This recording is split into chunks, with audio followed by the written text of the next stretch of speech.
if there we are. Hello, ladies, gentlemen, and everyone in between. How the heck are you? Yes, this is the open chat. I am Diana Clarion, the Lavender Lady, and with me is the one, the only, the brilliant, the beautiful Kate Farr, Bionic Dance. Hello, honey. How are you? You'd think if I was actually beautiful that the camera would be on. Well, I don't know. You just play yourself down so much that I figured that was that's what it was all about there. But oh well, what can I tell Well, I you? mean, if someone has to put me down, it might as well be me. That way, it'll sting less. Okay, okay, I like it. I like it. Hello, kids over in the side chat. I see Rome Demon. I see Manda. Hello, Manda. Oh, how are things, folks in the chat? How you doing? Moo.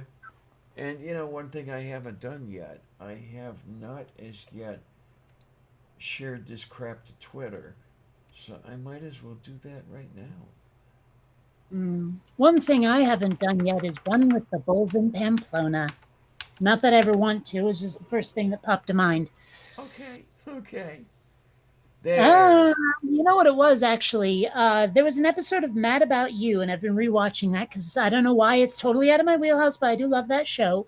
And there was an episode where Lisa was dating a guy who'd been married 3 times, and all 3 of his wives were like seriously very killed, and one of them died running with the bulls at Pamplona. Like none Oh, of them were jeez. none of them were his doing. Clearly, like these women died either through disease or their own misadventures, but because Lisa was now dating him and they were really into each other, Jamie is like, you realize, I mean, you want to be with a guy whose wives have all died. It's a little superstition-y, but at the same time, I mean, it is a little fishy. Someone loses that many wives. There you go. Yeah. I mean, let's see, another Henry VIII sort of thing, huh?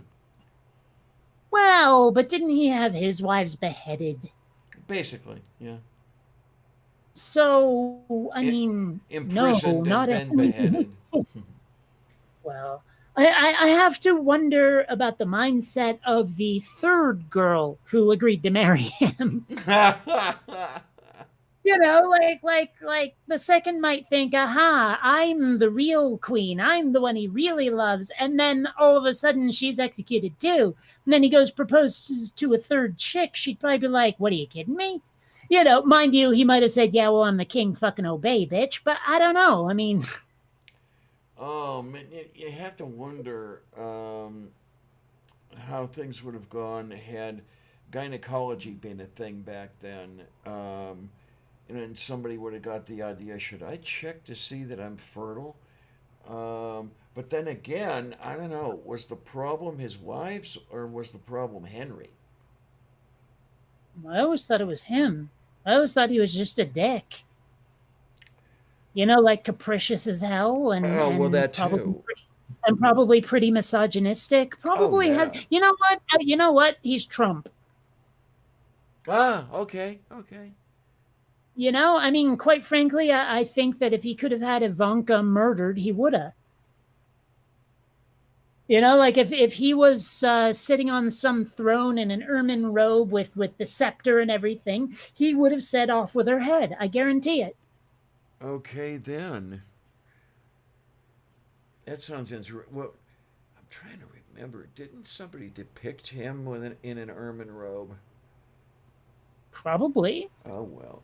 And then Amanda says he only beheaded 2 of his wives. The third one was actually the only one he ever loved. Oh, I thought he had like 8 wives. That's what I thought.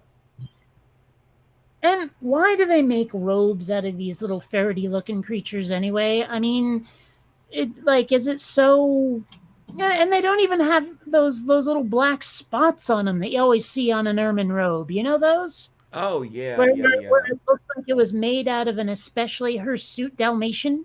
Yeah, okay. Indeed. Oh my. Not. And they are adorable, these little things.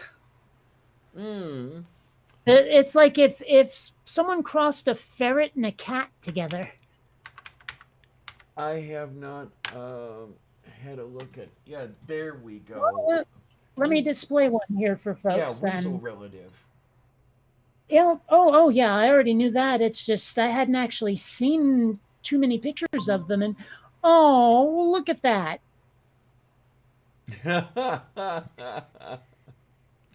And I mean they do this adorable little thing with their paws. I mean they're really adorable. I wonder if they make good pets. I bet you there's people who keep them. There probably are people who keep them, and they probably, as far as pet quality is concerned, I would not be surprised that they're right in the same bucket with ferrets. Oh, they do have those black spots on them. That's where it comes from. It's on their tails. Oh, okay. Well, you know how when you see an ermine robe, it's always got that white fluffy lining, and for some reason it's pocked with black stuff, Yeah. like little spots. Mm-hmm. I didn't know where that came from because all these pictures I was seeing were, from the front, and so the like I didn't see the tail. I didn't see the black spot on the tail. But you can see on like these ermine robes, clearly they killed a lot of them to get those black spots on the tail, or the black spots from the tail on the robe. Yeah, huh? And it looks like some of them they actually kept them as tails. Yeah, so it seems. So these people are walking around with ermine ass Huh. around their shoulders. But I mean, I don't know. I think they're adorable. And that And has. I have friends who've kept ferrets. If they're anything like ferrets, it'd be worth it, I guess. But I do have two cats, so it wouldn't. Meow. Yeah, and that whole ermine robe thing had me wondering. I wonder if that's related to Fred Flintstone's garb, or if I those spots are something I else. guarantee you those spots way predate Fred Flintstone. Well, Like the robes, the ermine robes, way predate oh Fred yeah, Flintstone. yeah. But I mean, I'm wondering if whoever the animators were or the character designers put those spots on there in reference to Ermine. I don't know. Oh, yeah. The way you phrased that, I got the impression you were saying Fred Flintstone like inspired ermine robes. Nah, the other way around. Yeah. Mhm. I don't know, but looking at them, I'd have to say no. Okay then. I mean, if nothing else, they're the wrong shape and the wrong size. Hmm. Now I'm starting I, to. I, I always thought it was some like, I mean, I don't know what's orange and has spots like that, but I always figured it was something he had hunted and killed and then skinned. Something wild. Like tigers have stripes, Yeah. but they're orange. Yeah. But there's creatures like leopards have spots, but they're a little more yellow than that. I mean, I don't know what it's supposed to be. I have a hard time envisioning Fred Flintstone expending the effort to get out there and kill something and skin it. Well, I mean, it's possible he purchased it. I know there's an economy in the Flintstones. Uh huh. Yeah.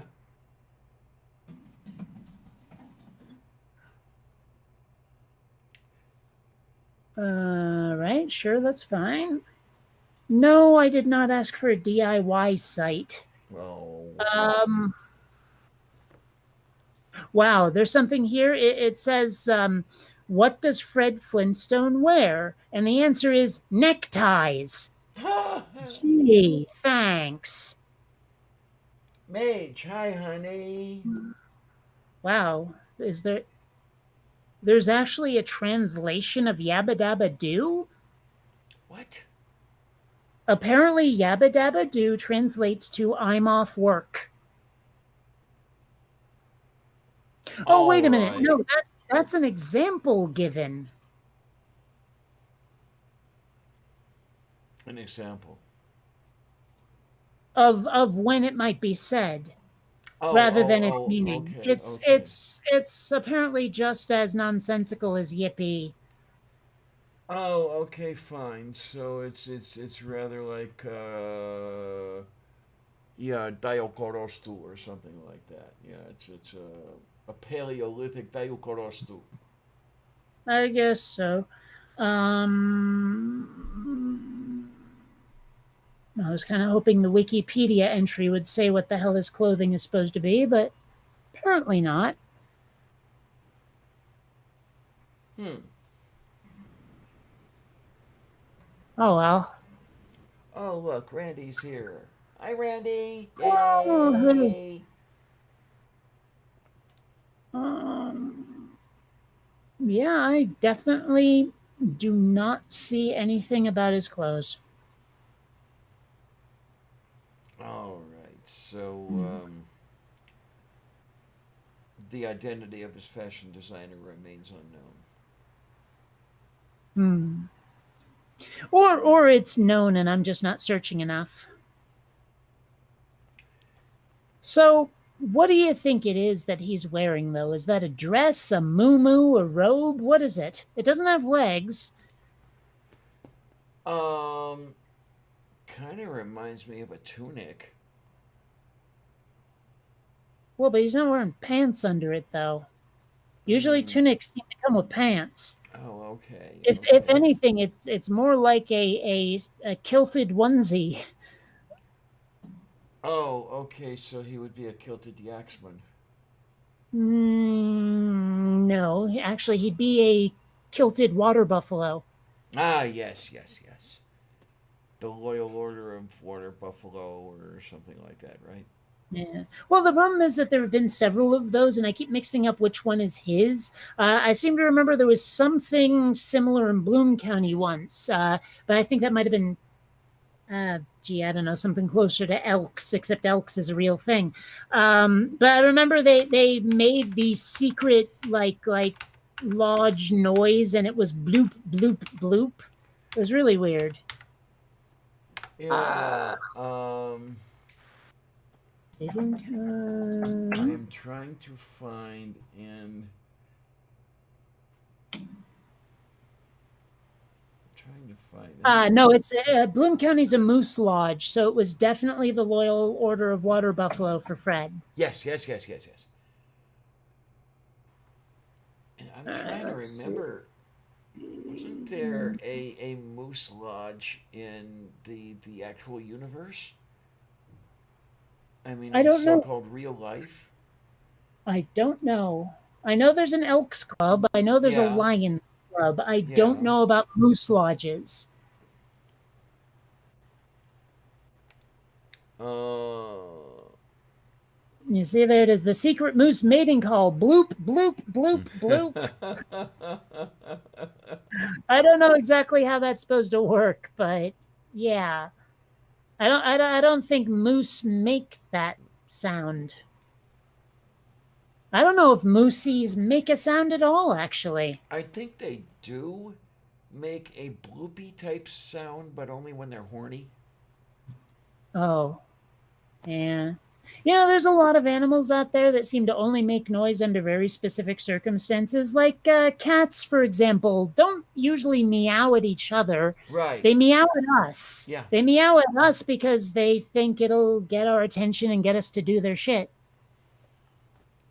What I'm trying to remember is if there's somebody who postulated that kittens meow at mom and mom meows at the kittens, so the cats are meowing at us because we're like mom or something. I don't know. Um, no, actually, I've seen a bunch of articles that talk about how cats actually domesticated themselves, like back in Egypt or something. They just started walking into towns and acting cute to get fed. And eventually they just became pets. And part of why they meow at us is because they're imitating the cry of a baby. Ah, Now, I don't know whether the articles I've read that have said that are apocryphal or not, but apparently that's the common notion these days. okay. Okay, that sounds good. I like that. Um, why is that? Okay, there. That's better. I had two copies of a particular screen up and I didn't know why. I have no idea why I'm doing half the things I'm doing. Yeah, maid says cat meow is equal to come here and do my bidding, slave. Well, they're that's not going to happen. Like my pets have learned who's boss around here. And I'm sure that they are very benevolent bosses, right? No, I'm the boss. Ah, Well, I'm sorry if you're willing to be a subordinate to your cat, but I am not. Are small and puntable. I have the power. They can't get the food on their own. They can't open the door. I have a feeling I'm the one in charge. now you put that stupid disco song in my head. Thank you very much. Well, don't tell me what it is. I hate disco and I have no idea what the hell you're talking about. So just keep it to yourself. Moo. I don't know here, kids. And then, contrary to popular belief, Hmm. the U.S. does have a 240 mains power. We just What? use Wait, rewind. It has what? 240 volt mains power. That is so not what I heard. I heard means. Oh, yeah, we just use one half at a time. That's all. Oh, well, you understand my confusion. Oh, absolutely. Yes, I'm very good at keeping people confused. Well, maybe that's just because you mumble. Yeah, and maid says they may have domesticated themselves more than once. Hmm. Hmm. But yeah, they definitely came to us because we were a source of free resources. Yeah, well, keeping all that grain around, there are plenty of rats, and if they did it right, they could get us to hand feed them, and yeah, sure. Yeah. So I don't know. I mean, Xander is weird. He Yeah, will he will eat insects, and sometimes he will kill them and eat them. okay, okay. Well, I mean, I live in a warm climate. They occasionally roaches get in, and I've seen Xander walk up to dead ones, sniff at them, and just start munching down. But I've also seen him go and then eat them. I'm trying to remember if I've seen Sylvia eat an insect. I know she's attacked them, but I cannot remember whether she's eaten her kills or not. In here, we will get. Are you familiar with the insect that a lot of people call stink bugs? I know the name. I'm not sure I could identify them. Yeah, they're a sort of shield shaped thing. A Um, couple of books are like that. yeah, Do they have another name? I don't know. Let me find Because out. there are a couple of them, like when those surveys go around that are like, where is your accent from, or where is your dialect from, or whatever, and they list like various things. What is this trafficy, like this circly thing in the middle of traffic called, and roundabout, and whatever the other ones are. I don't know. I'm used to roundabout. That isn't there something like Daisy Wheel or some wacky shit? I don't know. What do they call those? I know about a traffic Whenever those circle. whenever those come around, traffic circle, roundabout, all of those things, they have so many different names for them, and whenever those things come around, there's inevitably one that will say, "What do you call this insect?" And it shows, the ones that roll up. And some people say roly poly. Some people have Yeah, other huh? names for them, Yeah. and like the one of the surveys I saw, they gave like 15 different things to call those things. And so it may be that stink bug has another name that I don't know. Well, I was looking on the Google, and it seems to be at least part of their official name. There was one that was named the brown marmorated stink bug, and it's actually showing here on the sharing window. If, if you see this particular guy, we get a lot of these around Hmm. here, and Sylvia's been known to attack them. But I don't think I've ever seen her eat one unless she's done it behind my back. Hmm. Well, I'm looking on the Wikipedia entry, and it says that stink bug refers very specifically to this particular, like, how do you say this? Pentatomidae? Pentatomidae, I guess. Penta because it has 5 segments, I guess. Okay. I mean, that seems to be what it says. Oh, it refers to the 5 segments of their antennae. Okay. Ah, yes, yes. Here we go. Some people call them shield bugs. Other people call them Ah! stink bugs. Shield bug, that's it. And I swear there's another one somewhere, but yeah, I don't know. Oh, this is really interesting. Yeah, from the blurb that you were reading from, I didn't realize that they were introduced as late as 1998. Introduced, as in found for the first time? Yeah, it appears that they came from East Asia.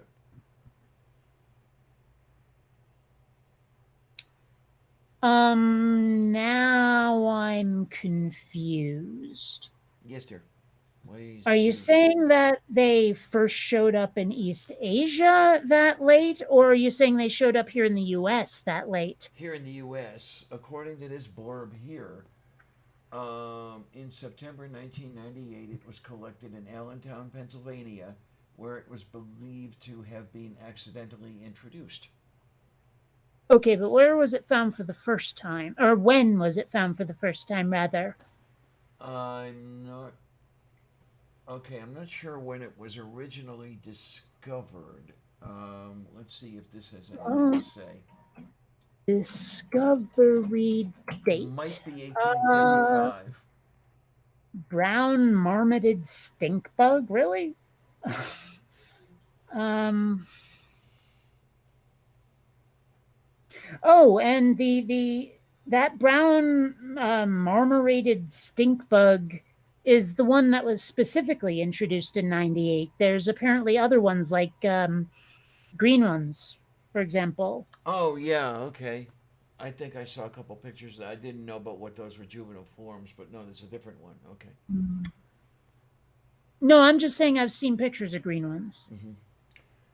Yeah, because Uh, okay, it looks like at least 1855 was the first time someone made mention of them. yeah, that the Wikipedia article had that in there.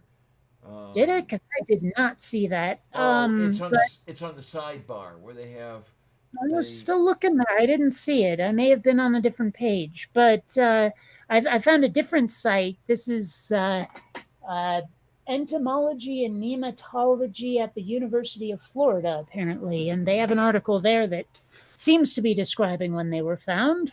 okay then. Yay. Hmm. So, yeah, I will probably never use this information. Well, isn't that kind of the way it is with most information? I mean, there's so much information out there, and you can use. There's not enough time to use all of it. You can use only so much. True. Well, no, no, no, no, no. Well, see, here's the thing. of the information I've gathered so far, Mm-hmm. this has been one of the most useless bits of it. Oh, okay. That sounds good. Hmm. Oh yeah, Mage. The thing's called roly polies or something different from a stink bug. Yeah. Yeah, those are isopods. I think they Hmm. are officially crustaceans.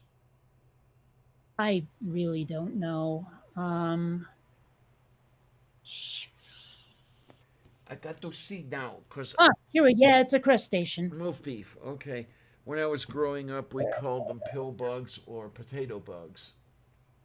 That was one of the one. Yeah, pill bug, potato bug. I think we have another name for them in Vermont, but I can't quite recall. Oh, here, let's see. Slaters, really? Doodle bugs, I thought was weird when I saw it the first time. Doodle bugs, really? Alrighty then. That sounds almost like a an Britishism. anthropomorphic car or something. Huh? It sounds like something British people would come up with. Okay. I don't know why it just does. Maybe it's because they were the ones who came up with Yankee Doodle Dandy. Ah. I still think it's funny that we use Uncle Sam, who's clearly inspired by Yankee Doodle, and yet Yankee Doodle was an insult created by the British to describe like really sort of pansy, foppish American types. Okay then. Okay. Yeah, like seriously, if you're using anything even vaguely Yankee Doodleish and acting proud of it, you're a bit of a schmuck, or at least an ignoramus. Okay, so the Southerners have it right then when they use yank as an insult. No, because it's the dandy part that's the insult. Ah, balco falocopatiano. I'm not Okay. really sure what Yankee actually means in that context, but dandy is like the sort of uh, it's like the ancient equivalent of a trust fund baby. Essentially, it's like dude was born with a silver spoon in his mouth, and all he does is gadfly about town and all of that stuff. Is like the kind of guy that goes out just to get drunk and laid. And that's all he does. That's his entire life. He's like I don't know, Donald Trump's kids when they were teenagers, kind of thing. Okay then. Money enough to do whatever the fuck you like and not enough sense to do the right things. yeah, it sounds like that family, all right.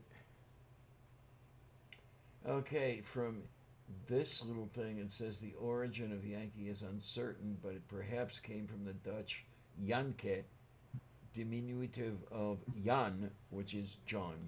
So I don't know, maybe. Hmm. Well, in that case, then John Doodle Fop, apparently. Well, what's doodle mean in this context? I mean, I don't know. I don't know. Ah, I like it, Mage. Mage says silver spoon Hmm. in his ass. Right. You ever watch that show, Silver Spoons? No, I never did.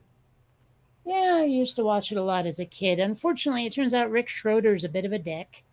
Oh my, I don't know. So many of them out there. Yeah,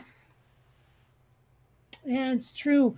A couple of people I used to respect have been just covering themselves in glory on Twitter.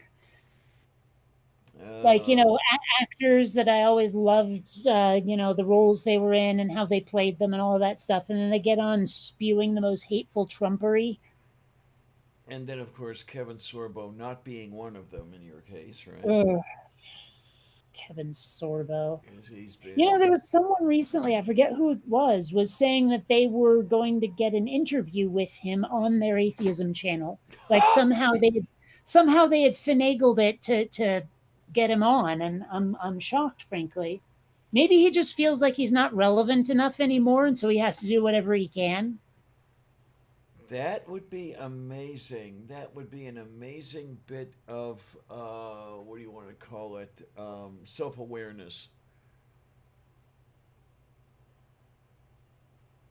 Okay. Yeah, I mean, if he would actually consider, okay, maybe I'm not relevant anymore. That it's like, wow, he's definitely self-aware. How the hell did that happen?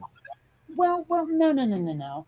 To him, it's not. I'm not relevant anymore. To him, it's where the hell is my adoration? I'm assuming he's like Trump, but given his proclivities, he probably is. Trump is the sort where, like, if he sees his popularity numbers falling, he holds another rally. Yeah. It's that kind of thing where he wants to be in the public eye as much as possible. Yeah. Yep. Yep. Yep. Yep. Yep. And if he discovers that he's not in the public eye as much as he would like, he starts getting noisy. He starts being the squeaky wheel. Okay. So Rome Demon says Rick Schroeder is a fundy. That's basically what I was getting at. Hey, Yeah, caramba! God, it's he and funny. You remember, Sorbo like, and hmm? you remember the last time we were talking, and I told you about the guy who was in Dragon Slayer and how later in life he basically became a potato, like a really nerdy Oh yeah, potato. yeah, yeah, sure. Uh-huh. Right. Well, there's other people who've gone the other way. I don't know if you remember Anthony Michael Hall from like Breakfast Club and Real Science, and I think he was very briefly in 16 Candles. And he was a brat packer. He was in the National Lampoon's Vacation, all of those. But he was always like the really wispy, nervous, nerdy kid, right? But as he grew up, he turned into like a bodybuilder or something. You should see him on the Goldbergs. He's unrecognizable. Okay then. Yeah. Was it a self-defense mechanism or something? Or he was getting crap for being a wispy type, so he said, "Okay, I'm not going to be the 98-pound weakling anymore." Well, I mean, it might just be that he grew up. Okay, yeah, yeah. Well, He might have had a growth spurt kind of thing. I don't know, oh my, and but that's hold one that on. had escaped my memory for a very, very, very long time. And why did it decide to show up right now? Um, okay, then.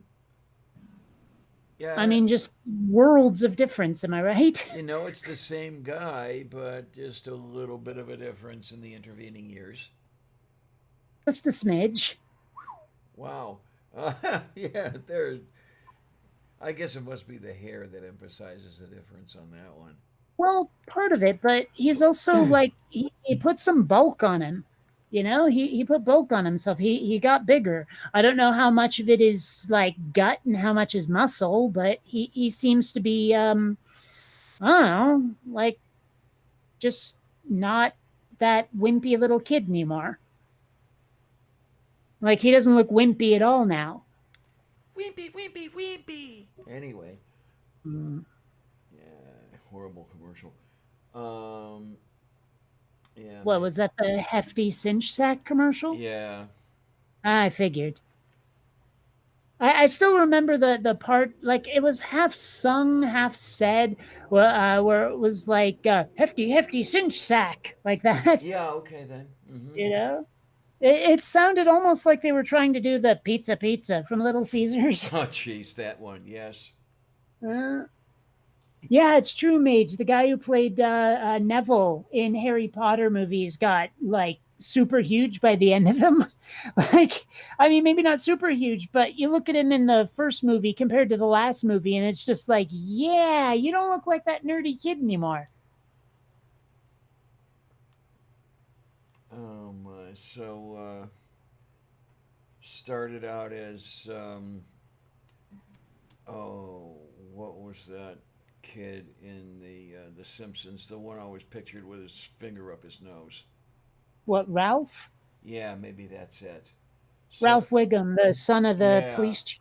so you start Yeah. there, and then he grew up. Okay. Well, not really. More like if we're going to talk about Ralph, he's closer to Chunk from the Goonies. Tayo Korostu. Okay, okay, Mm. gotcha. Or Vern from Stand By Me. Okay, You never saw Stand By Me, did you? nope. You should know Oh, these it's things so worth. already.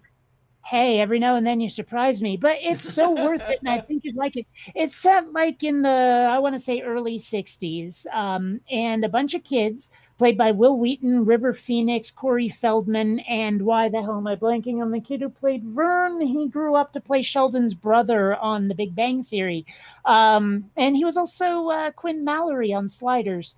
Why am I blanking on his name? Regardless, the whole thing is like one of them hears his older brother and a friend of theirs talking about how they saw a dead body down by the train tracks. And so the kids decide to take a hike overnight to see this dead body. And it's all about their sort of like adventure, slightly coming of age story kind of thing, you know? Okay. Um, and I mean, it's worth a watch. It's directed by Rob Reiner. He's usually pretty good. It's also got Richard Dreyfuss in a cameo. It's got oh, why am I blanking on his name? The guy who's totally not Val Kilmer. Kiefer Sutherland is in it. Um, Others that I'm again blanking on. But yeah, it's definitely worth a watch. It's actually based on a Stephen King story called The Body, Oh, but it's a short story, and it's not really one of his horror things. I think it was in one of his anthologies or something. okay, okay. I Uh, actually haven't read it. I've read very little Stephen King, but I yeah. can't get through very much Stephen King. I'm surprised I got as far through the Dark Tower series as I did. Usually, whenever I would try to read something Stephen King wrote, I'd have to put it down within the first couple chapters because I don't know if I'm seeing this incorrectly or what, but to me, he seemed to introduce gratuitous, incestuous sex into his novels for whatever reason. I have no idea why. And I'm thinking, this does not belong here. What is this? It does nothing for the plot. Um, and by the time you're into that, it's like, I'm putting this down. I don't need any more of it. Well, the part that gets under my skin is much the same as with George R. R. Martin and Frank Herbert, that he over describes everything. There's so much detail in his books to the point where it just feels bloated. You know, after a while, you're like, what happened? Wasn't there a story somewhere? Okay, okay. Yeah, yeah. You know, and so it's, I mean, I'm slogging my way through the stand right now. And like so many times I've come so close to quitting and picking a different book just because it goes on and on and on. And sometimes characters have these detailed background histories that affect the plot not even a little bit. Okay. It's just, it gets really frustrating trying to read his shit after a while. Oh my! I just couldn't take a crack at the stand. I mean, I got to look at the book, and I said I can't get through this because okay, for those of you who don't know, the book weighs about 75 pounds. Oh, it's gigantic. It's got more than, like, the paperback had more than 1,000 pages, Mm-hmm. but I think less than 1,100. I think it was like 1,035 or something. I don't know. But it was a lot to read, and the print wasn't big. Yeah, yeah. I've actually read it before, but I'm slogging my way through it now. I actually find like, and not just now, so it's not just relevant because we have a pandemic now. For those who don't know, the stand starts with one hell of a pandemic that Mm-hmm. wipes out like 90% of Earth. And honestly, the parts with all of the disaster and you know, people trying to survive it immediately after, like they're like, I'm one of the few survivors. Are there any others out there? And all that. That was much more interesting than when they all coalesced into a group and started doing other stuff. I Okay don't know. then. Somehow I found the story of survival and apocalypse so much more interesting. It was like if I was reading, or sorry, watching The Road Warrior, but there were still buildings and it was a plague that killed everyone instead of nukes. Uh-huh. Okay. Now I remember watching the mini series that was written around the Oh, stand years ago. it was Uh, so bad. I know, but And at least I managed to get through that. Oh, But I mean, it was so bad. I mean, like having read the book before I saw the miniseries, it was, ugh. well, how do you pack 1,100 pages of Stephen King? We can only say that. Um, into a 3-part miniseries. It's a daunting task. Well, they tried it with a Dune as well, and it so didn't work. Right, right. They've tried it multiple times with Dune. Well, I mean, they're making a new movie now, and they made a movie like David Lynch made a movie, but Sci-Fi. I think it was still the Sci-Fi Channel when they made this. Made a 3-part miniseries of Dune, and it might have been okay if Paul Atreides hadn't been such a whiny little bitch. Like people think that Luke Skywalker whines. No, no, no, no, no. You haven't seen Paul Atreides in the sci-fi miniseries if you think that Luke Skywalker whines. Uh-huh. I mean, Okay, you just yeah. fucking haven't. It's yeah. By the way, want to see something really, really creepy? That sounds, yeah, like some guy in a van with candy. I found this yesterday. What the hell?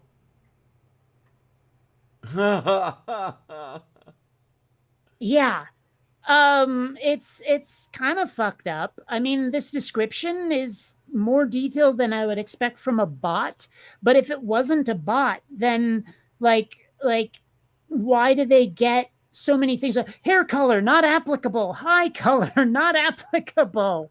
I mean, And they come assume that you on. they assume that you're hetero. It's very heteronormative. Yeah. Oh God. But what the hell? Life path is number 4. What the fuck does that mean? No idea. Pickup line number 5. You're so sweet, you'd put Hershey's out of it. What? Who are I these people? I don't even know.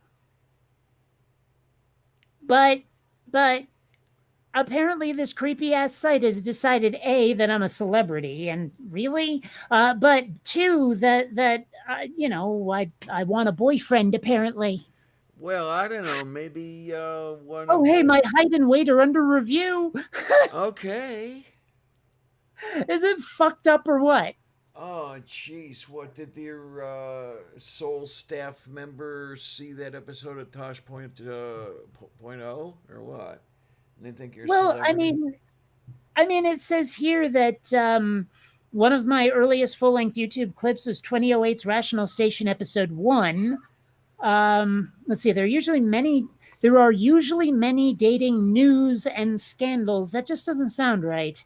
Yeah. Like news items maybe surrounding popular celebrities. The most frequently asked questions are: Is Bionic Dance single or dating? And who is Bionic Dance's boyfriend? We are here to clear up and debunk dating rumors surrounding Bionic Dance's love life and boyfriends. It actually says that. We're here to clear up and debunk rumors. I mean, And they get it wrong. anybody who knows Oh, who you are is not going to ask who is your boyfriend. oh, that is so fucked up. Oh my gosh. Oh my, oh my. Man, Oh, is there a comment section somewhere where I can tell them, dude? I don't know. I don't see any way to edit this. of course not. Uh,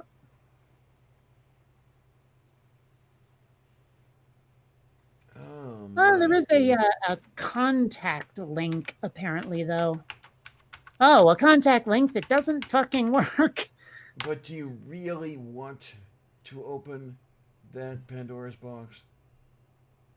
Well, I don't know. I mean, if they're gonna put me on there, they might as well get it right. But that contact link does not work. It takes me right back to the main page. So Oh, well then. yeah. ASM, I know it's annoying. That, how And the it hell also did you stumble? it also only takes me to that page if I open it in a new tab or window. It's not clickable and have it go anywhere on the page you're currently on. You have to right click and start a new page. Oh, I've seen that happen so many times. That annoys the hell out of me. Hmm. You were about to ask how I found this. Yeah, I yeah. actually, there is a Google alert function, and you can give it search terms and it'll send you an email if certain things come up. I told it to tell me if it finds something for Bionic Dance. Most of what it finds is either already mine or it's a site like this where it's just data collection. But there have been a couple of times when I found other people calling themselves that or making projects called Bionic Dance because they're dancing bionically, apparently. Okay, okay. But the thing is, like every last one of those post dates me calling myself Bionic Dance, and that is very provable. So if they decide to get cranky in my direction, like, oh, you're stealing our brand, I can point out, no, I'm not. Okay, then. Yeah. Um, Oh, so, and what Rome Demon there said, ew, boys are gross. I actually got banned off of Facebook for hate speech saying that. I like that one, though. I think I've actually used that one once or twice. What, boys are gross? Boys are gross and girls are psychotic. Well, I mean, the exact phrase I used was boys are icky, girls are psycho, but yeah. Yeah, yeah, yeah. There you go. There you go. Of course, one of my favorite phrases is actually a goth pickup line. I'd never use it because it's so not me, but it's nice boots, wanna fuck? Okay. I mean, boots are huge in the goth scene. I mean, like most people are wearing boots. But even so, it's one of the silly. I mean, I don't know if anyone's actually tried that and been successful. It's just one of those things that gets passed around. It's an in joke. Yeah, nobody takes it seriously, right? Well, I don't think they do. And then I don't know, maybe there's that one person known to only a few who has decided, okay, everybody likes it as a joke. I'm going to use it seriously, and then maybe got somewhere with it. I don't know. Yeah, maybe. I have a feeling it's one of those things where if you want it to work, you have to go through a shit ton of failure before you find that one person it works on. Mm-hmm. Yep. Yep. Yep. Yep. Yep. Yep. Yep. Yep. But oh, I don't know. It's so silly, all of it. Another thing about boots and the goth scene is the way they like. A lot of people describe the music as going boots in the dryer, boots in the dryer, boots in the dryer, like that, because it's got that. Yeah. It's kind of like how a lot of music gets described as oons, oons, oons, oons, like that. You know. I don't know. That sounds. Someone, usually as a joke and usually not on the dance floor, would go oons, oons, boots in the dryer, boots in the dryer, oons, oons, boots in the dryer, like that, Oh, and all jeez. of us laugh because that's, the joke, the in joke, all of that. I don't know. It is. It's weird. It is. Like It the is very goth moved. scene. Yep. Well, it's just because I spent like a good 10 years hanging out with goths and I'm so totally not one. Okay, I'll take your word for it. Well, I mean, you know me, I'm not into doom and gloom. And sure, sometimes I wear black, but it's usually just jeans and a t shirt, although that is a valid goth style. It's just like, I don't know. I'm definitely not into Tim Burton. I did Hmm. not enjoy Interview with the Vampire. Really not a fan of the music, to be honest. There's a few songs I enjoyed, but most of it just is like, well, it's the same reason I don't enjoy rap. There's just way too much beat and not enough melody. And it's like I don't know. It's not me. If it weren't for the fact that the Seagoth scene is mostly geeks who want to be scary instead of nerdy, I probably never would have kept going to the club Hmm. Okay. or the coffee shop, although it's not there anymore. Boy, do I miss the orifice. I know I've shown you pictures of it before. I think so, maybe. No, I guarantee you, I've shown it on this channel before. It's an But interesting name, though. orifice, yeah. Well, Mm-hmm. I mean, it's aura, like aura, Yep. glowing, and yeah, it makes sense. Orifice. We all nicknamed it the fish, though. Hey, you want to meet up at the fish? Yeah, sure. Okay then. That kind of, yeah. Moof beef. I think Mm, it's moof beef. Is it moof beef? I don't know. Oh mm. my, oh my, oh my. Now I know I did black about 25 years ago, but no, that was one of the people in calculus 2 with me nicknamed me Father Ed. Because, yeah, Okay. black slacks, black long sleeve dress shirt, white Um, tie. I see. Yeah. Okay.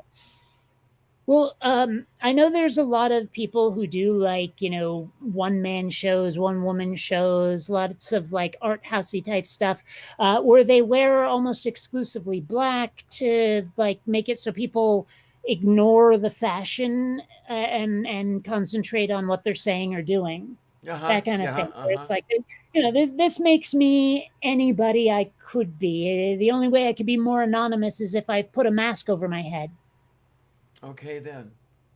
which is actually a thing. Man, why do what was that called? I have a friend who's totally into it, a friend in Missouri, where you get these bodysuits that literally cover you from like head to heels, and you like there's not even eye or mouth or nose holes. I mean they're air permeable and you can see through it, but what the hell is that called? Ah. Oh well, I'll have to ask Summer at some point. She'll tell me. Alrighty then. Yeah, there's totally a term for it. Hmm.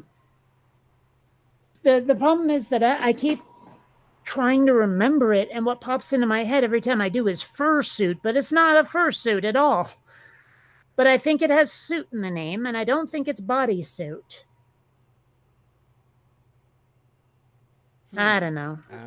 Is am I not knowing? This is beyond my experience. Yeah, well, A lot of things are beyond my it's really weird experience. though. I mean, it's very much like the people in Hollywood who wear green screen suits because they're going to be replaced with CGI. Oh, okay. So, is that the latest sort of extra? No, that's usually a main character.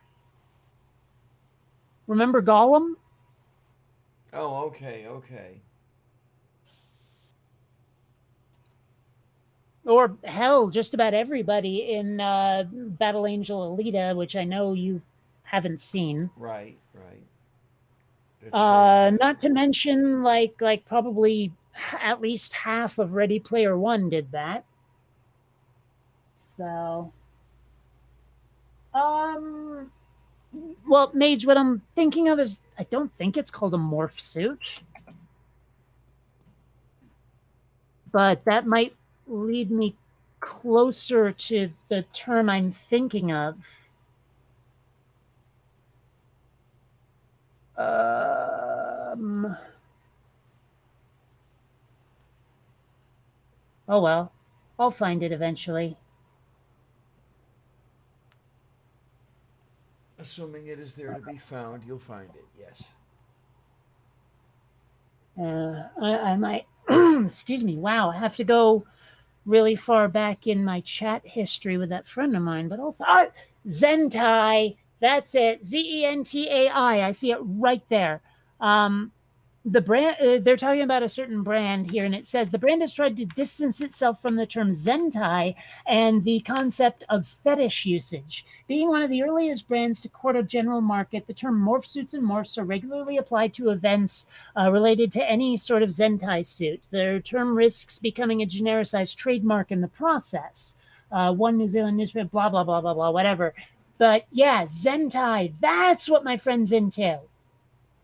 Okay. Yeah. Um, as I understand, some people use it if they don't like their identity or something. So this gives them a way to be someone else or nobody kind of thing. I don't know. I didn't really understand it very well. Like, I understood what was being said to me. I didn't understand the desire. Mm. This is Ha! Wow. It says that, like, there's a section on legal limitations. Since Zentai covers one's face, a fine of up to 150 euros may be issued to those who wear them publicly in France. Furthermore, some sports leagues, such as Major League Baseball, ban the use of the costume hoods. Okay. Weird. okay. I mean, I guess I get how, like, the French don't want you wearing one because who knows, you might go rob a place. But I don't know. It seems over the top. Well, yeah, but that brings up the little thing that was achieving some prominence over the past winter with the whole mask thing and everything else. Yeah, this is a little more extreme than that. Okay. Have a look. Yeah, we are having to look at Oh, that, no. and So it hides your identity a little bit more. You could probably rob a bank in one of those and not be identified. already then, yeah, that's Well, I mean, you know how people pull stockings over their heads, yep. pantyhose over the head to rob a place? This is like that on steroids, you know? Uh huh. Indeed, he does. Oh my. What else do we have? Okay, well, nobody said much of anything over in the side chat within the last 2 minutes. Well, no, 4 minutes. Okay, but be that as it may, and yeah, we've got. So okay, should we do a show on Sentai suits one of these days? Just nothing but. I don't. I mean, number one, I don't own one. I don't think you own one, No. and I mean, like, I think that would cover about 10 minutes of footage, and then what? Turn into the usual show, right? You start out with a topic, back when we used to do that, and carry it for a minute and a half, and then it's everyone for themselves. Yeah, that's how these things go a lot. I mean, gosh, the sheer number of Upside Down Gens streams I've been in where things went just weapons grade sideways. After the first couple of minutes, it started with a theme, but boy, that didn't last, kind of thing. Oh yeah, I think that's becoming a trademark anymore. Uh, Hmm. yeah, you want to know our live stream culture here? Just there it is for you. Oh my. Yeesh. And then there are Sometimes the I wonder. Go on. live streams that excuse me, that I remember from a while back when I was first starting around here, where we actually did a couple 24-hour live streams without even intending to. How did we keep them going? I have no idea. No, it's simple. I just talk a lot of bullshit. I mean, we got a few minutes out of the one picture I found. You've seen the one, the scruffy, bearded, hairy, crappy-looking guy wearing nothing but an AK-47 and a sidearm. Nothing at all other than that. Yeah. I'm not sure I know that picture, but it sounds remarkably like Sean Connery in Zardoz. Okay. Yeah, this guy had an A. Even if you haven't seen the movie, you know the image I'm talking about. Uh huh. Yeah, this guy had an AK covering the naughty bits, and I mean, it was definitely not worth looking at. Let me tell you. Hmm. Well, Um, what knocks me out is there's actually a Japanese band out there where their whole gimmick is they go out on stage naked and just play like it's normal. Oh, okay. Okay. Yeah. And I mean, I'm okay with that since it's all chicks, but still. Alrighty.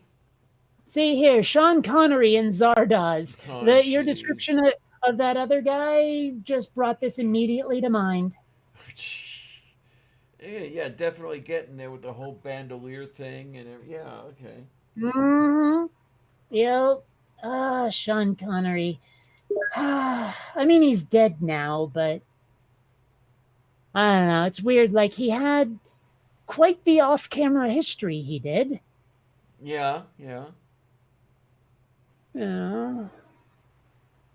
I do think it's weird that he stopped acting after League of Extraordinary Gentlemen didn't do well.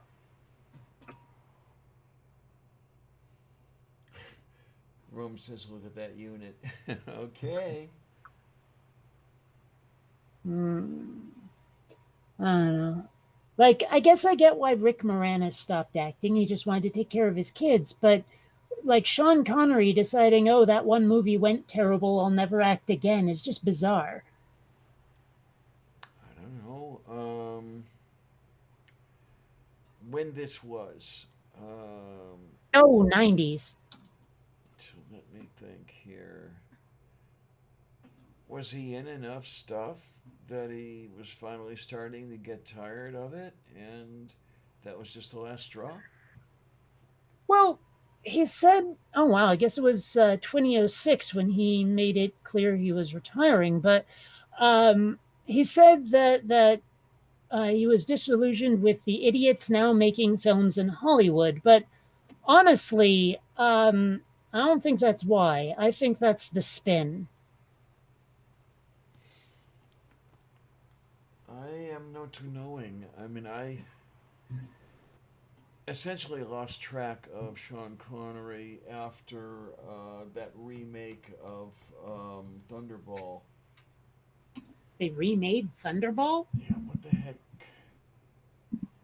I mean, I never actually saw Thunderball, but I thought they only made it once. This was the 007 film that wasn't a 007 film. I thought Thunderball was a 007 film, but all right. Yeah, and then the second time was I have to look it up now. Thunderball remake. I'll try that. Um, Never Say Never Again. Oh, and I mean, that's a Bond film too, isn't it? Um, I'm trying to remember if that was an actual Bond film. I mean, if he was playing Bond or It's listed as a Bond film. okay. Or wait a minute, it said, oh, Never Say Never Again is based on the novel of Thunderball. So it makes me wonder then what is Thunderball based on?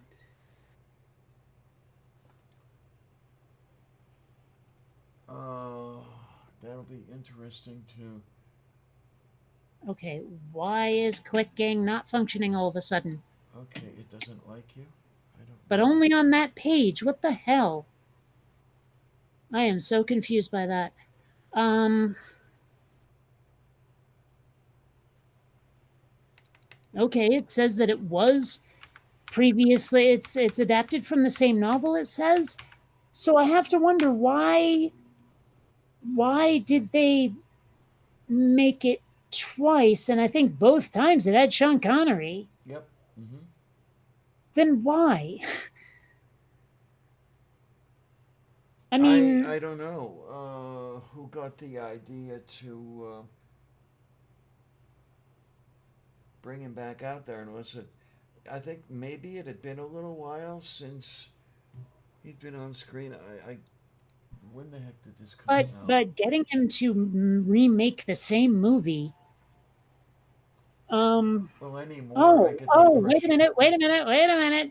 Looks like there was some sort of controversy over the novel. Says here, Ian Fleming had worked with the independent producer Kevin McClory and scriptwriter Jack Whittingham on a script for a potential Bond film to be called Longitude 78 West. That is a terrible title. Which was subsequently abandoned because of the costs involved. Fleming, always reluctant to let a good idea lie idle. Okay, I thought that said die at first. Turned this into the novel Thunderball, for which he did not credit either McClory or Whittingham. McClory then took Fleming to the High Court, blah, blah, blah, blah, blah, copyright, yeah, yeah, yeah. Oh, it looks like they made Thunderball, or rather the Never Say Never Again, out of Thunderball after a different production company started making the Bond films. Oh, okay, okay. Okay, so it's not a straight up remake. Okay, okay, it makes more sense now. But yeah, there was apparently some controversy. Alrighty then. I learned something today. I like Mm. And for once, it's something useful. that. There you go. I mean, don't even try to tell me that movie trivia isn't useful.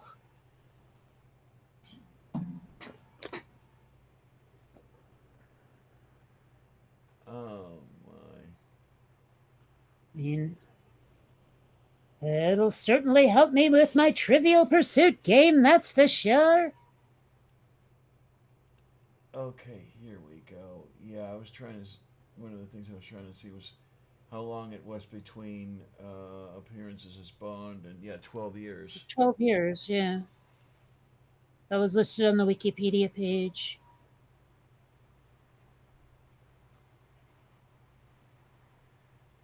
Oh my, oh my. What do we have here? Box office 160 million.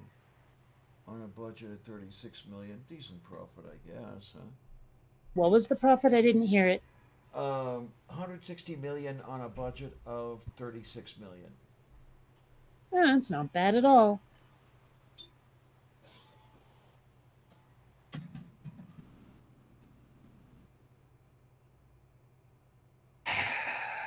So, doing those revisions that I was talking about before on Quinn Redshift, there are a lot of issues with network paths that I'm having to go back and change because the I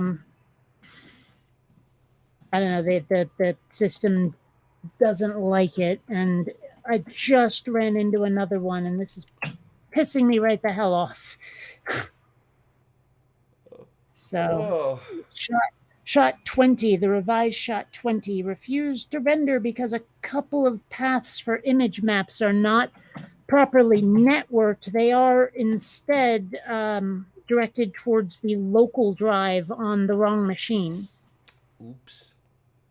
Yep, so I'm having to go back through with the resource manager and setting the paths properly, and it's just the biggest pain in the ass busy work you've ever encountered. God, that sounds like the old days when I was building my Linux systems from scratch, from source. Okay, let's make sure all those paths are correct now. You know, it's weird to me that we say paths instead of paths. You know, it's a path. Why not paths instead of paths? You know, why do we put that extra sound into the th? I don't know, maybe because, I mean, I'm thinking of it here and I'm trying to say it in the brain, and in my brain it comes out easier as paths than as paths. And I it's, don't know if I was just talking. You know, I came to multiple paths and I decided to take that path instead of the other path. You know, I mean, both paths were pretty good, but I mean, it's pretty natural to me. I don't know. okay, okay. Well, I could be assembled out of broken parts. I mean, we kind of figured that one out already. Um, Hmm. Well, I mean, that said, why not mooses instead of just moose? as the plural. Mm-hmm. Or hell, why not Meese? Yeah, I was just thinking of that one. Although there is Ed Meese, and the less said about him, the better. But you know, Right. Well, let's see. Mice is already taken. well, Yeah. what I like is actually, and you might like this. Why not go German and call them Musen? Yes, that would I work. still think that Boxen is so much better than boxes, especially if we already have oxen. Hmm. Yeah, yeah. You know, I am very amused by adding en to the end as a plural. To make a plural. I don't know why. It just amuses me. It's funny. I guess it was very popular back in the Middle English day, right? Was it? I mean, I'm thinking that way. Um, I mean, when English is a Germanic language, it sort of budded from German, and I think it did retain that Um, en. Disagree, by the way. Disagree. English isn't a Germanic language. English is a Anglo-Germanic language. It takes a shit ton from French. Oh yeah, well that too. Yeah, we can So, thank the Normans for that one. Norm. Yeah. I don't know. Yeah, I don't know. It doesn't feel like Saxons are really Saxons unless they're playing saxophones. Right. There you go. Although, honestly, are you really Scottish if you're not, or sorry, Irish if you're not playing a saxophone? Alrighty. Well, you know how their last names often end or are often started with an O apostrophe, Uh huh. which I'm assuming is short for of. Yes, I believe it is. Yeah. It is kind of wacky to me how some cultures, your surname was actually your dad's first name plus some particle at the end of it, Yeah. or at the beginning. Like Jackson is clearly the son of Jack. Mm-hmm. That kind of Yep. thing. Where it's like, okay, if Steve Jackson had a kid, that kid would be like Steve, or would be whatever name Stevenson, or even Steve Dotter. Because like in Swedish, Yes, I was just thinking about that. Dottir is often added where son might go Yeah. for the girl children. Yeah, when you did not So, have that paternal line naming. Yeah.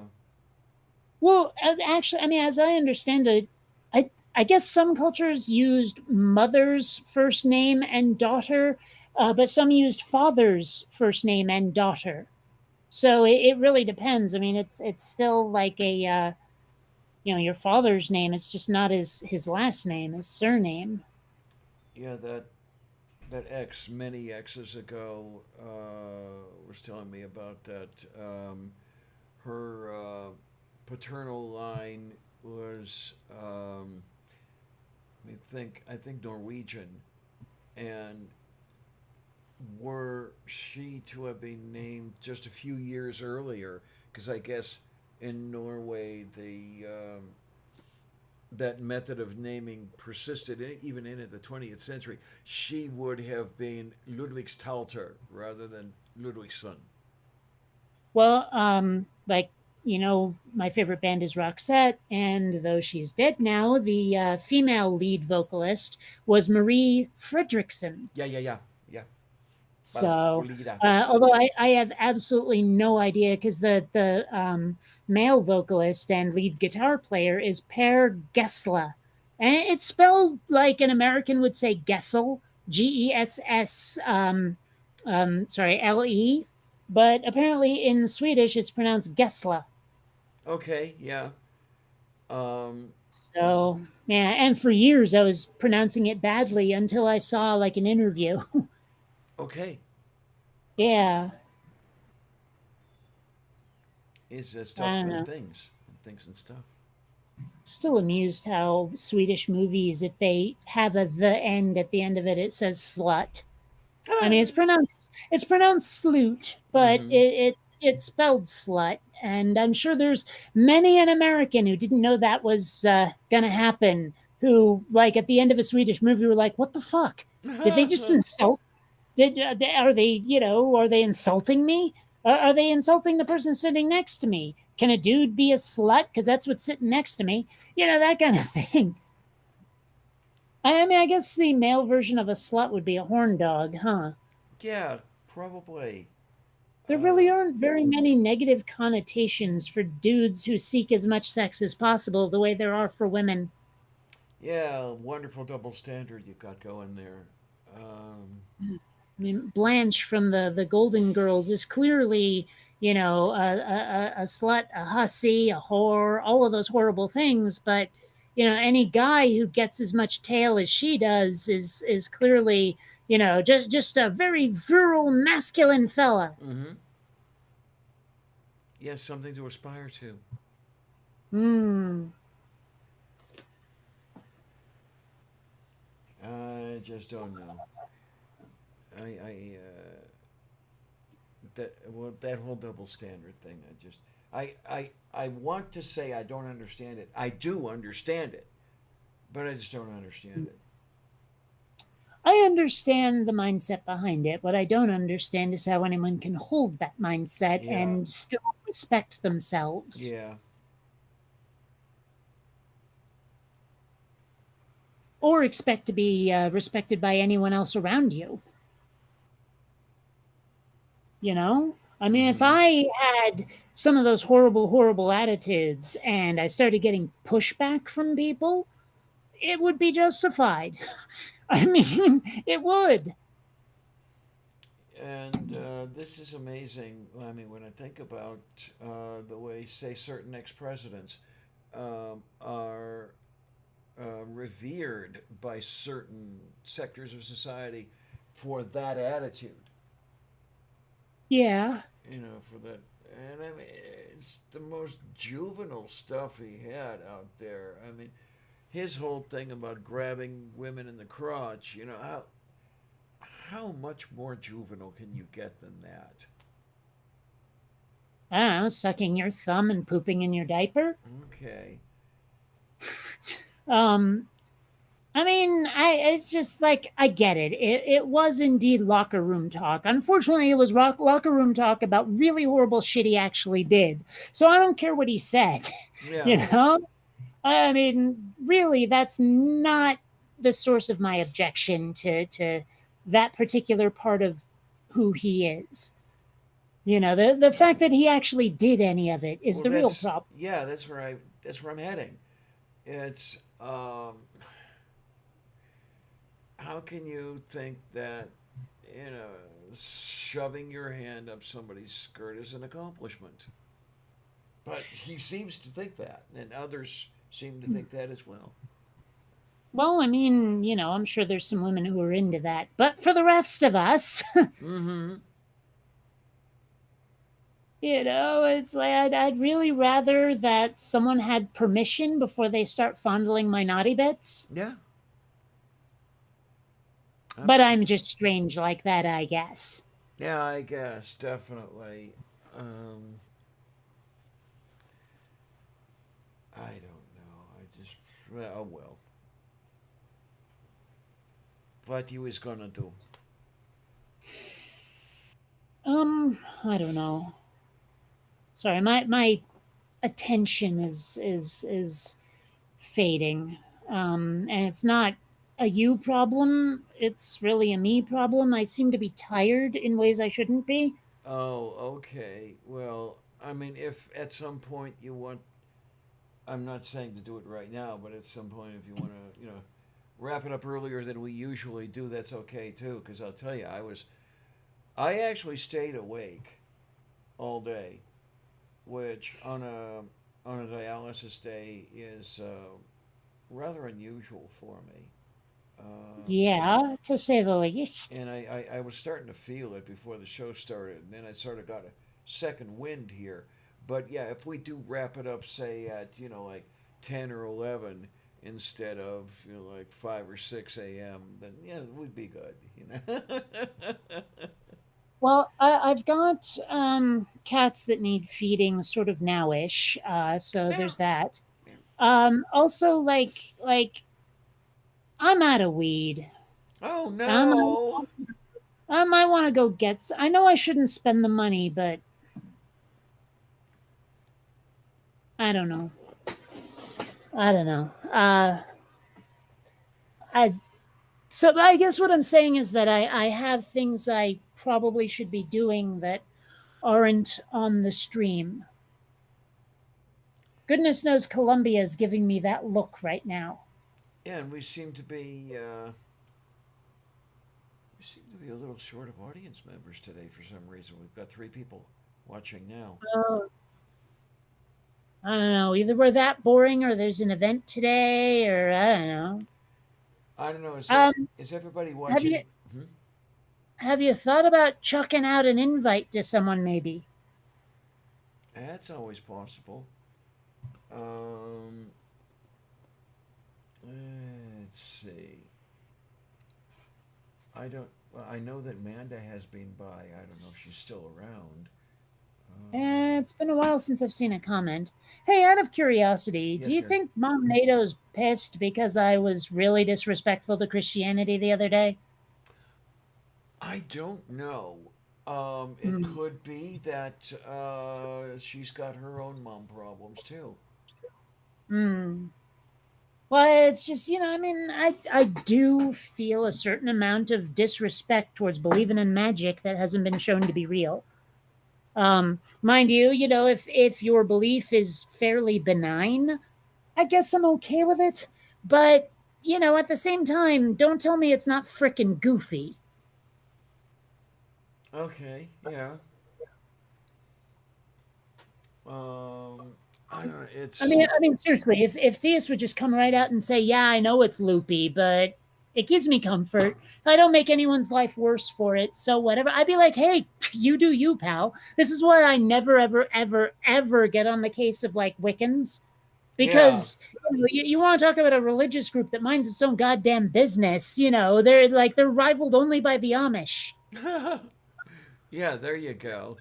And well, there's a thing though that the Amish have a little bit more internal strife than the Wiccans do that I know of. Or, I don't know. Do the Wiccans have their own internal problems? Um, Honestly, most of the Wiccans I've known have really been just very casual about it.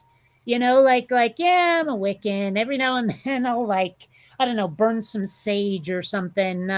Once a year I dance naked under the full moon. That kind of thing. And it's like okay, you do you, pal. You wear your pentagram or panicle or whatever the fuck it is. And hey, I don't care. You know, I mean, hell, most of the Wiccans I've known have been really good people too. I've had that experience, yeah. Um, I You occasionally know, speak of that very, very dear friend I had years ago who was a Wiccan type. And, well, if I remember correctly, Purple has mentioned that he was dabbling in, or she was dabbling in that stuff mm, prior to the atheist days. yeah. Well, I mean, I remember a while back. It was like a year or two ago. Um, People thought that. Well, I'd had a little bit of a dust up with Ocean Keltoy, but it ended very amicably. Oh, yeah, Uh, you've and while mentioned. we may not exactly be friends, we're more than acquaintances too. And I remember, oh, I forget what it was. There was something someone brought up on Twitter, and they were like, "Oh my gosh, did I just spark another fight between Bionic Dance and Ocean?" And he and I had this very brief, very respectful, agree to disagree, but actually mostly agree little exchange that went nowhere as far as drama. And I was like, hey, you poor fucker who predicted we'd be at each other's throats. We actually mostly agree with each other. There you go. There you go. I don't know. And the places where we did disagree were no big deal. So, yeah. Oh, Mage says worst internal problem I can think of with Wiccans is the interpretation of "do as you will and harm none." Okay. Well, it's also that's backward. It's supposed to be harm none, do as you will. The harm none comes before do as you will. Do as you will is contained within harm none. If you're doing as you will, but you're harming people, you're violating the first rule and are therefore also in violation of the second. Okay, then in Rome, uh, keep in mind that Satanism, or at least Levian Satanism, ripped pretty much everything off of everybody else. Well, that and it's also atheistic. Uh huh. Like the Satanism is more affect than anything else. Yeah, absolutely. And I think LaVey made no bones about that. Oh yeah, oh totally. Which just makes it so much more amusing when you get religious people losing their crap about that, you know? Uh huh. Where they're like, oh my gosh, Satanists, run around with your hair on fire. Meanwhile, like Satanists are actually indulging in a lot more charity than Christians seem to. Mm You hmm. know, Mm hmm. it's just so silly. These people have like this absolute fear of things that don't exist, that provably don't exist, demonstrably don't exist, and yet they're still like scared of their own damn shadow. It's just so funny to me. Somebody's looking for attention. Yes, Hmm. kitten. Yes, yes, yes. I know. I Yeah, know. I'll be right back. I'm gonna feed my kitties. Columbia is really giving me a look. Food, food, food, food, food, food, food, food, food, food, food. Oh, look at this kitten over here. This 5-year-old kitten who is so attention starved. I don't know about these kitties. Um, I couldn't tell you very much what I've heard first because I don't remember. I mean, I've heard it often enough, but I just haven't heard it in a while, and I can't remember how I heard it. Um, but something I was going to something I was going to say, and I've lost track of it completely. It must be all the crap they're flushing out of my blood takes my memories with it, or something. I don't know. But hey, what can I tell you? But I was in tears this morning. Um, the dialysis crew gave me a little birthday card,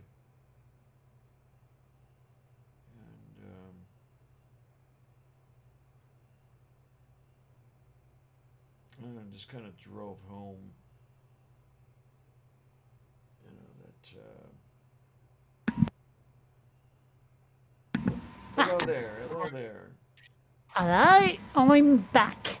And I brought Yay. with me one of those watermelon popsicles I love so much. Oh, I was looking for some of those at one point, and I didn't see any, Mm. unfortunately. What's Um, weird is that I'm buying lime. I Say don't know how that happened. how what happened? You cut in and out when you were saying that. I said I remember buying lime. I don't know why I have watermelon. I swear I bought lime popsicles. Okay.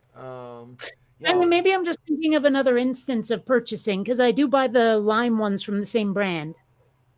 Okay then. Yeah, that I was heading in that direction because I started looking for watermelon one day, and I ended up bringing home lime Joining us. Mm. because they didn't have any watermelon. So I don't know what I'm going to have to do uh, in order to have a watermelon popsicle. Am I going to have to find watermelon Kool Aid and freeze my own?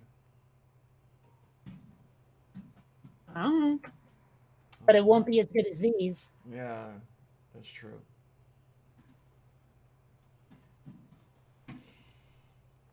And then I can get 200 freeze pops at a time, but I just don't have enough room in that freezer to keep them all.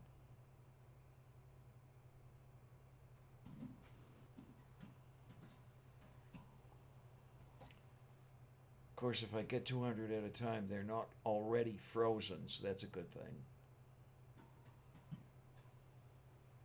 I don't have to worry about them thawing as they sit on my counter, or melting, or whatever you want to call it. Melting, I guess. Hmm. Yeah, it's interesting how. Sorry, someone's wrong on the internet, and I had to explain it to them. Oh no, what did they did?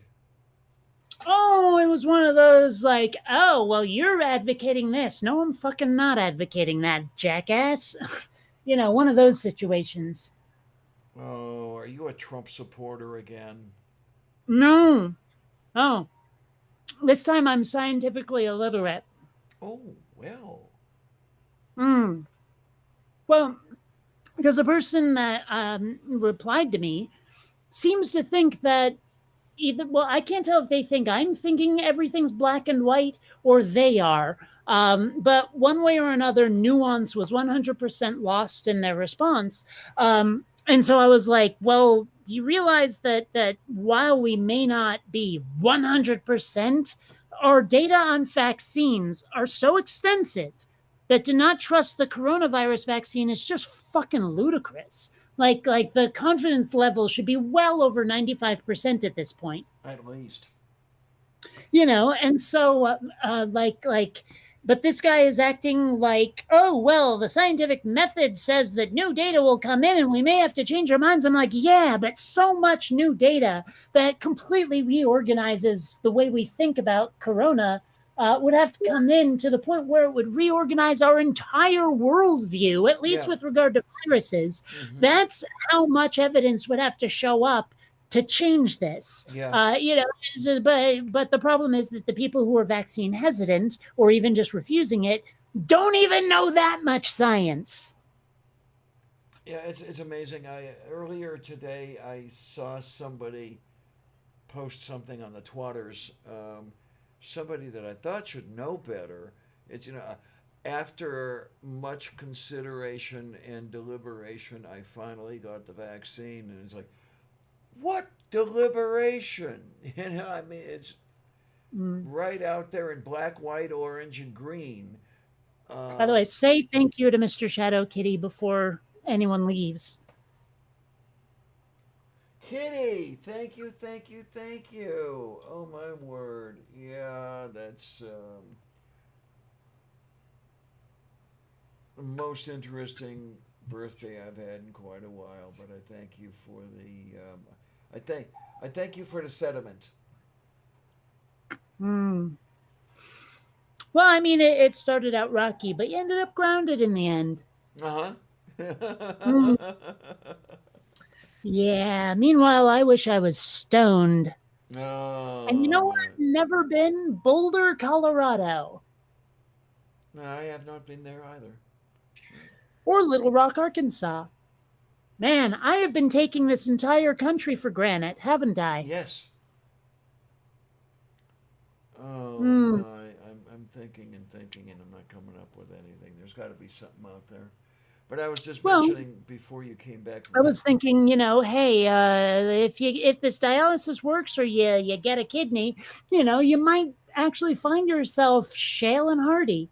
There you go. Oh my. Mm. Love you, honey. Definitely. Don't let Mrs. Kitty hear you say that, though. I honestly have no idea how to make a pun or reference or even just onomatopoeia out of feldspar.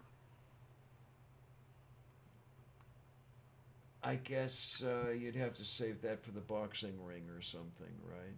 Mm. Hmm. I'm trying to think. I I'm not even really sure what feldspar is. Like, I know it's a mineral, but oh, uh, okay. It looks a little quartzy. But it also looks like those all natural soaps someone sent me. okay. Ah. Oh wow, it looks like it polishes up nice though. Cool. It has this sort of like oily sheen to it.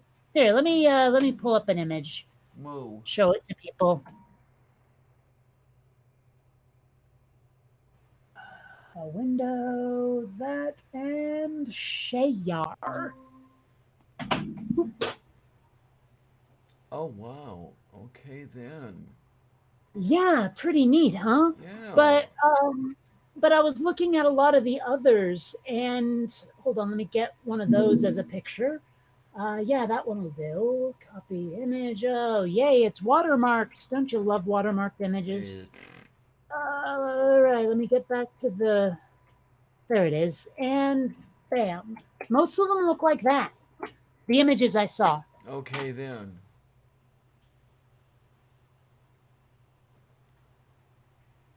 So that's yeah, it looks a little on the quartzish sort Well, the weird thing is, like I think I said this before, they look remarkably like some of those all natural soaps someone sent me when I couldn't get like hand sanitizer. of. Oh, okay then. Like, let me pull up an image of that kind of soap. Yeah, that'll do. Um, that's even better. Copy image. No, not save image. I said copy you. Copy image, and there, bam. okay then. That's soap that kind of looks a little bit like a rock. Yeah. Absolutely. Hmm. But I didn't actually see one of the ones I was really looking for because they looked even more like a rock, and more like this feldspar stuff. Like here we go. What is this one made of? Like shea butter and all of those. I don't know. Look at that. I mean, like not the cut so much as the texture. Kind of looks like that image of feldspar I Yes, had it up, doesn't does. it? Yeah. It's weird, isn't it? It is a definite moo. Yeah. Oh. Boy, I'll Hmm. tell you, I'm seeing so many classes of feldspar. I'm reaching to figure out what they have in common. So how would they all be feldspars? But Mm-hmm. so you've got Well, I mean, a lot of stones that are like apparently related somehow don't look anything like you know how sometimes there's I don't know a fox that looks like a cat kind of thing. meow. Okay, I think I see what they've got in common now as I'm looking through them, though. They seem to be aluminosilicates. Okay. Hmm. That explains the sheen on that one. Mm hmm. Okay. Um, sorry, the popsicle is melting. It's like 80 degrees out there, so I'm having to eat it quickly. Oh, my. So it's slightly cooler where you are than where I am. Which Um, is so counterintuitive. yeah, it is. Because I'm actually sweating a little bit in here. Let me have a look Hmm. just really quickly at Well, that's the the other thing. Oh, go on. I thought you were done. yeah at the number. Oh, it's 84 degrees in here. So it's not much higher. Not much. It's just enough for me to notice it. And I was actually thinking of turning the AC on, but then I never did. Well, one way that I'm very, very lucky, um, like here on the West Coast compared to the East Coast, is not nearly as humid. Okay. And I gotta say that's nice. I like that because well, number one, it doesn't do a number on my hair because my hair reacts to moisture like you wouldn't believe. But also, I'm more comfortable. I sweat less. I don't feel like I'm constantly walking through Jello, you know, or Okay something. then. I don't know, some viscous half liquid thing. It feels like I'm walking through when it's that humid out. Mm-hmm. Also, I seem to have gotten some of my mojo back after getting up to feed the cats. Meow.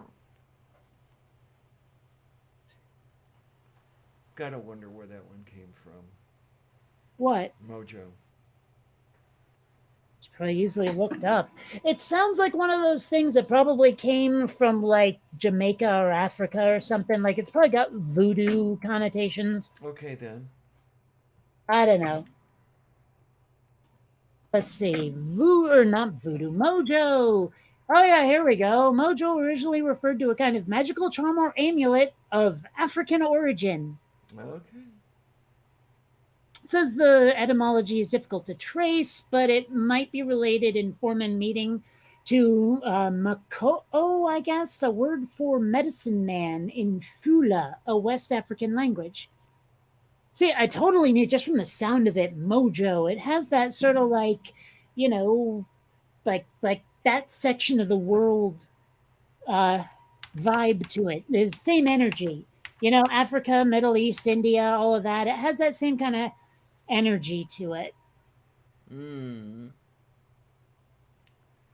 Like, Um. I mean, Jamaica's got voodoo. These guys got mojo. I mean, it has that same vibe. Oh, what do we have here? I'm looking. Oh, there it Huh. is. He roller coaster. He got early warning. He got muddy water. He won mojo filter. He say one and one is three. Got to be good looking 'cause he's so hard to see. Yay. The hell was that? Oh, that's from that Beatles song, Come Together. Oh, that explains it. I don't really listen to the Beatles, and when I do, it's their early stuff. Uh huh. They got a little Wow, this crazy. sounds interesting. Like, because there's apparently a recipe called the Ultimate Mojo Ajo, I think it's pronounced AJO. It's a kind of garlic sauce. It's Mexican, and it sounds not bad, although I have to keep reading because it's got a lot of olive oil in it and garlic, pepper. Could probably leave out the cilantro, lime juice, sun dried tomatoes, and some chili. Okay, I don't know this one. Chiles de arbol. I don't know that one. But still, it's like chilies and a shit ton of garlic, apparently. A quarter cup of garlic chopped into medium sized pieces, about Hmm. an eighth of an inch or slightly larger. A quarter cup of white onion minced. This sounds good. Apparently, they use it on seafood most, but hell, I would pour this over pasta or a like a stir fry. Oh, yay. That sounds, Like, yeah. this would go really well with a beef or chicken or pork stir fry. Some basmati rice, couple of vegetables. It sounds good. A cat. I wonder if you can just buy it somewhere. Oh, wow. I don't know. And if you can't, then maybe that's the niche. Maybe make it for sale. And of course, nobody would want it. Nope. Sorry. I looked it up on Amazon just to see if anyone sold it, and then I was going to see if I could find it somewhere else. It's just easier to look here. And I when I typed in Mojo de Ajo, it said ¿Quieres comprar en Amazon el español? I'm like, no, I don't want to compare it on the Spanish Amazon. Uh, oh, my. It's funny. I can't even. I'm shocked I retained that much from high school because I did take Spanish in high school, and finally, when I was like I had made my minimum language credit and said fuck this because my school didn't teach any languages I wanted to learn. But so like it's been since late '80s, early '90s since I learned any Spanish, and I'm surprised that I completely without having to Google translate anything understood quieres comprar en Amazon en español. Okay, then. This is something that really pisses me off. Here in the U.S., they're so uh, parochial or whatever. When it comes to languages they offer in school, I mean, there's Spanish and there's French and there's German. Nobody offers Tagalog. Okay, and Well, my school also had Latin as well as the others you listed. yeah, my high school offered Latin occasionally if enough people were interested. Hmm. And Russian was another one. If enough people were interested, they would have a class that year. No, we only got those four available to us. I would have given so much for Japanese, Ah, okay then. but it wasn't until college that that was available to me. So, Trying to think back, not even when I was at uni the first time did they offer Japanese. mm, They offered just the standard fare I got in high school. You know, German, French, Spanish. Not even Yiddish, for Christ's sake. Um, I don't know what they would offer at Pitt. I really didn't look. sorry, I'm looking at like apparently you can buy this stuff or something similar. I can't tell, um, but who knows? My local supermarket has an ethnic section. Perhaps I'll go look. Alrighty. I mean, it's funny. Like the ethnic section at the local Ralph's has Japanese, Chinese, Thai, Korean, all that stuff. It has Jewish, Yiddish, whatever stuff. It has like all of that, but it has a few blind spots too.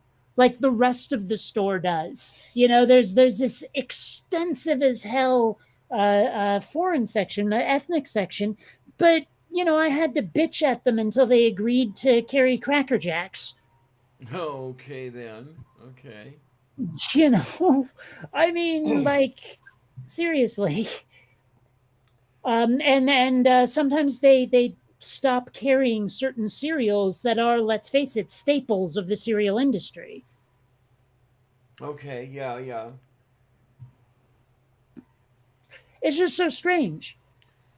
Well, at the local Squall Mart, it's rather hit and miss when it comes to cereals. The last time I was there, I couldn't even find Rice Krispies. Oh, for a while I was having a hard time finding Cocoa Krispies. Okay. I had really wanted to try them. I like if I'd had them before, I didn't remember, and I was wondering if they were like other chocolate cereals, and yeah, pretty much. So, I don't know. It's been so Um, long since I've had any, I forget how fake the chocolate flavor is. it tastes like chocolate milk. Okay. I mean, it's in milk, so there's half of it. I don't know. It's pretty good. I think it's one of those things on the box where they say made with real cocoa, though, so they may have changed it.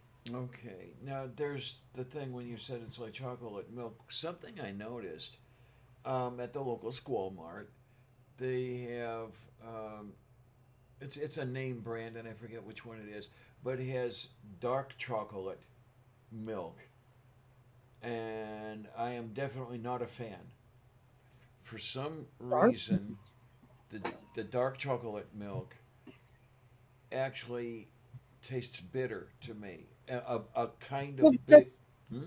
that's because dark chocolate is extraordinarily bitter. The only way I can stomach dark chocolate is if I sweeten the fuck out of it. Okay, and this is a brand of bitter that I actually don't like all that much. I mean, you know me. I like Brussels sprouts. But Brussels sprouts aren't bitter. A lot of people think they are. I have never experienced a bitter Brussels sprout. Okay, that's a good thing. I like that. But I just the main reason I don't like them is because they're just so damn awkward to eat. oh, I don't know. Stab it They're the with. size of a golf ball. They're round. Fitting one in your mouth and then being able to chew it is difficult. But trying to slice them or bite them or anything just makes them fall apart. There's no real good options for eating a Brussels sprout. Do you boil them? It's the way I've usually had them. Why? How do you do it? Oh, okay. I usually lightly steam them to the point where they're not Well, okay, quite fine. falling up. I apply hot water to them, okay? I'm not saying I necessarily throw them in to boil, Yeah, but but they're not falling apart when I get finished with them. Or the other way no, I'll no, no, do no, it. no, no, no, no, no, no, no. You misunderstood. You misunderstood. What I say is once they're prepared, if you try to slice them, they'll fall apart. They don't fall apart on the plate. Okay, I think I They're made up of so many leaves. They just disintegrate into leaves. okay. Um okay, I gotcha. Hmm. Um There's a line from The Big Bang Theory that I always wonder about because I don't know if it's true. Although it's plausible that artichokes are just giant thistles, but I thought they are were. they? I thought they were. But I don't know. I know they're tasty, but okay. So artichokes, thistles. There we go. It's so much easier to type that way. Yes. Okay. Yeah, that's what I thought. Well, thistle or not a thistle, it's tasty. I mean, I really like artichokes. I don't know what it is. And maybe it's not even the artichoke itself. It might just be the butter that I put on it. But I also like the texture of a well cooked artichoke, like one that was cooked to perfection. I'm trying to remember. I don't think I've ever had artichoke. Really?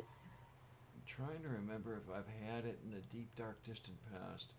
I know that I've looked at them in the produce case thinking I should really buy one, but I just haven't, at least not lately. Well, I'm texture wise, it's very similar to eating an avocado. But taste wise, it's really hard to explain. It's one of the most mild tastes ever. It's like, okay, I'll mention avocados again. Halfway between an avocado and celery is more or less what an artichoke tastes like. How does one prepare one? You boil the hell out of it for about, like, I think it's 20 minutes, maybe 30. I'm not sure. I'd have to look it up again. And then you just pull the leaves off and eat the bottom parts. Okay, And of okay. course, but all of that is in preparation for the best part. The final part is the artichoke heart because it's like what's on the leaves, but more. And just dipping the stem, well, the heart that's still attached to the stem into the butter and just munching on it. Oh, it's so good. Que receta? I loves me an artichoke. I does. It sounds tasty and yummy. It's funny. I was in an '80s nostalgia group on Facebook like yesterday, I guess. And do you remember pudding pops, the ones that Bill Cosby used to advertise? Yep, I sure do. And did you have them? Yes. Okay, now there was one thing that always set them apart for me that I don't know why, but I liked this about them is that they seem to have this membrane of ice around them where if you bite into it, the ice breaks and then you get to the actual popsicle. Yeah, And I uh huh. I mentioned that in the nostalgia group and did not expect the response I got. Everyone's like, "Oh my god, you're so right. That was the best part. I love it. I can't believe someone else thought that too." And I was like, "Wow." you know. Foo Um, foo. Oh my well, word. you know how I'm always saying the '80s kids have a kind of bond that other generations don't seem to. Okay, yeah. It's that kind of thing. It really we have so many of just those little experiences that other generations never had, because I've said it before. Most generations, the things that drew them together were disasters, but the '80s was almost entirely pop culture. Aside from Challenger, I can't remember any real disasters in the '80s. Okay, yeah, I'm with you. Mm-hmm. I mean, I mean, that's why a lot of these positive experiences are bonding moments for us '80s kids. Just that mental image of sitting in your PJs on Saturday morning with a half-eaten bowl of cereal next to you watching cartoons, where your only care in the world is what cartoon is next. That is such an 80s thing. You have no idea how much, like, just even the imagery people put onto that, the memes that come out of that. And that's just one thing. I mean, I don't know how else to explain it. Maybe I can't unless you were there, but there is an 80s kid bond that I don't think other generations have. You got a point, probably. Yeah, I think. Um, I don't remember the kind of thing you were describing, in my time and place.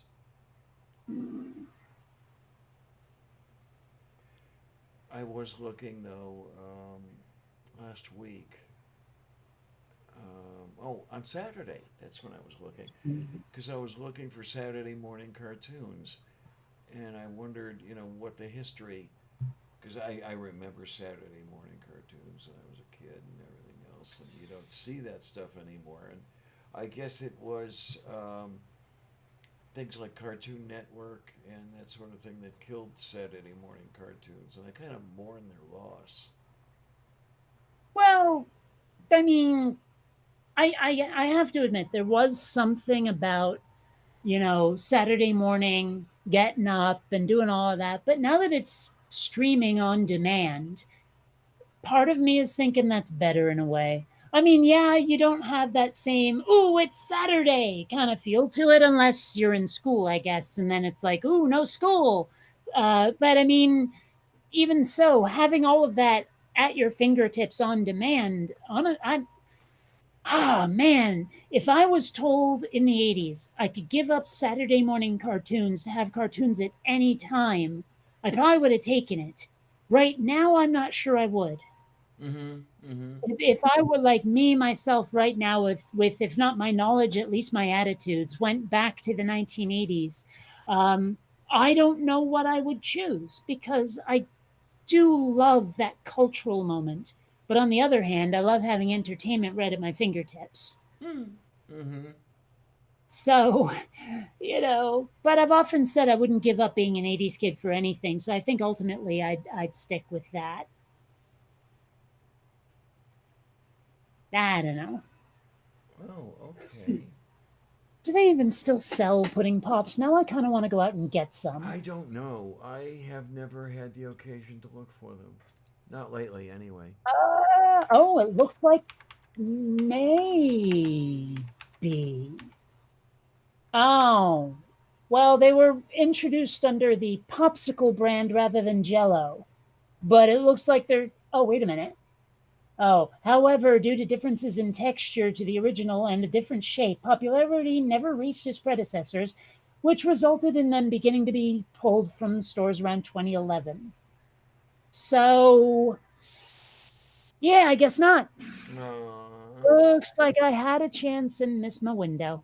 Tosha Becky Rede. But I mean, like right here. However, due to differences in texture to the original and different shape, well, why not fix that part, you jackasses?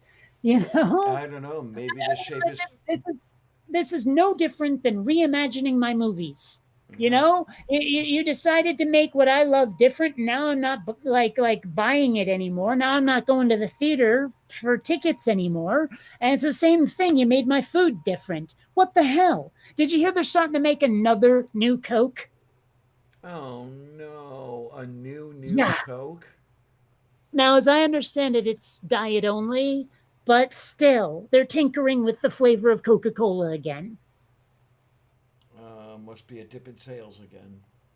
We don't need our food reimagined, you assholes. Jeez. Well, yeah, I don't get to do that stuff anymore. The phosphoric acid that they put in those colas is not good for little old me.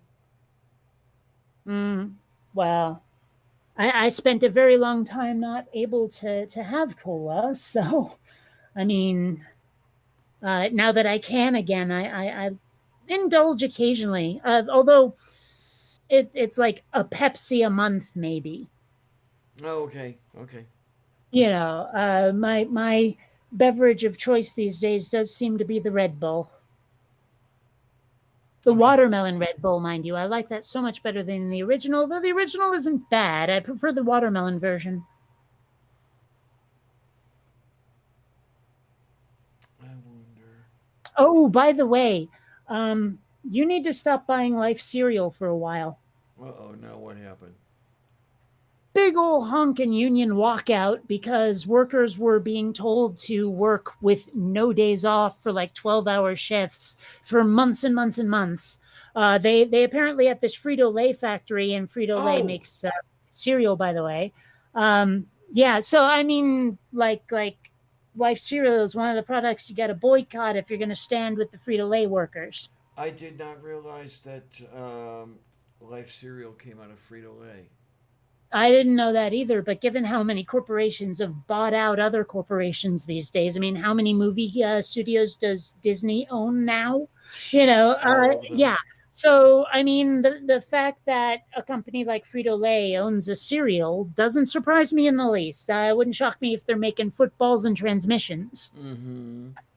And there was like another thing where we were supposed to boycott. I want to say it was Pepsi, but I'm not sure. And it turned out that like under the Pepsi brand was also Minute Maid, or one of those. It was the orange juice brand I normally get was under their umbrella, and I was like, oh god damn it! Mm-hmm. Ow. Oh my. But yeah, so for a while there, life cereal is kind of off the table, literally and figuratively. Oh no. Oh no. Oh my. Oh my. Oh my. Okay, so I'm looking for the Quaker Oats Company here. Um, is an American food conglomerate based in Chicago. It has been owned by PepsiCo since 2000. Does PepsiCo own everything? No, I'm sure they don't own Coca Cola. Oh my word, because it was Quaker that originally introduced Life cereal. Hmm. Well, you know what I find very odd is how a lot of fast food joints have Coca Cola, so few of them have Pepsi. Yeah, yeah, yeah. That's weird, isn't it? Well, I don't know. I'm trying to think about this. Is it the case that Coca Cola owns a couple of fast food emporiums? I don't know about that. I couldn't tell you, but um, I know that when I go to a fast food joint, I would like a little more variety. I would like to be able to get a Pepsi with my burger. Mm-hmm. I mean, I suppose like okay, the supermarket's on the way to the Mickey D's. I could like grab a Pepsi and then get a burger, or vice versa. But it would be nice to have a fast food joint with a Pepsi machine instead of Coke.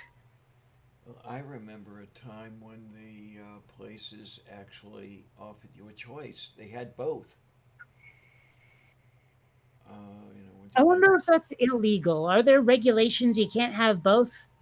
Or is it one of those things where, if you go to Coke, they say, yeah, you can have our products as long as you don't have Pepsi.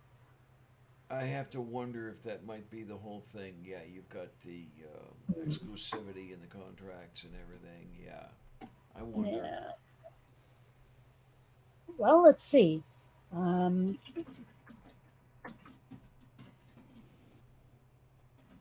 there we go. Uh,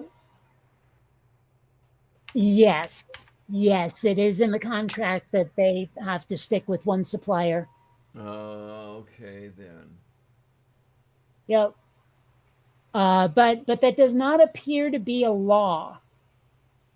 That seems to be like in the contracts. It's company specific. I'll be honest. If I had a beverage company like that, I'd license it to every goddamn body. And if Coke had a thing to say about it, don't gotta serve Coke. You Mm-hmm. know? Mm-hmm.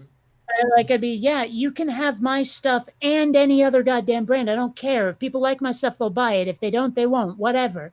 I don't need a monopoly on this shit. And let's face it, if you have those machines in more stores or in more fast food joints, you're going to get more customers regardless. Uh huh. So why go for that exclusivity? That just seems really dumb. I don't know. Um, Unless it's the thing where people regard the like the colas anyway as what do they call it? Non-differentiated product. You know, it's like cigarettes. You know, one is like every other one, so people don't care if they're buying Pepsi or Coke. I mean, is that the case? Well, not in my case. I definitely prefer Pepsi to Coke because, well, you know how we've had that discussion about beverages that have quinine in them? Well, Coke tastes like it does, whether it does or not, and Pepsi doesn't. So Coke is a little more bitter than Pepsi, and I don't like bitterness. So I get Pepsi instead of Coke. I haven't had it in a long, long time, but I actually remember really liking RC Cola as well. Oh, I remember that stuff. Yes.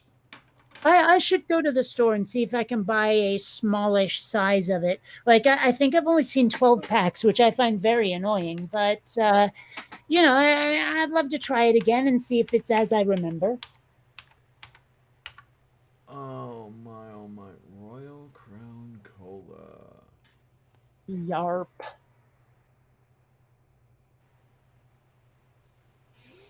I think I've Hmm. seen some of that stuff at Squall Mart. Um, I never really thought about it until right now, but now I wonder if RC Cola is British or possibly Canadian. Just based on the name, the Royal Crown thing. I mean, I suppose there's other places that have monarchies that might have given us soda, but at the same time, well, my first guess was England. the inventor was an American pharmacist Oh, from Columbus, Georgia. huh. Hmm. So I wonder, like, what inspired the name? Oh, let's see. I don't see anything in this Huh. introductory paragraph in the Wikipedia. Says here that RC Cola is owned and distributed by Dr. Pepper, of all things. I thought Dr. Pepper was under either Coke or Pepsi's umbrella. I thought it was under. Yeah, I'm trying to remember now which one it was. I thought it was Pepsi, but I could be. Let's just see on the thing.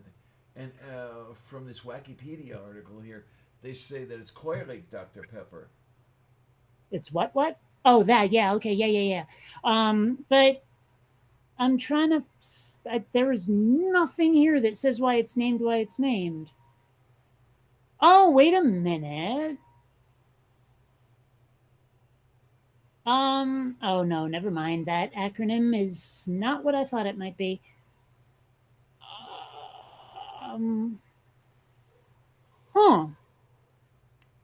Apparently, and I think I might have seen this now that I read about it. Jim Henson did a bunch of RC Cola ads. Oh well. Uh, yeah, I definitely don't see anything that says why it's called that. Oh wow.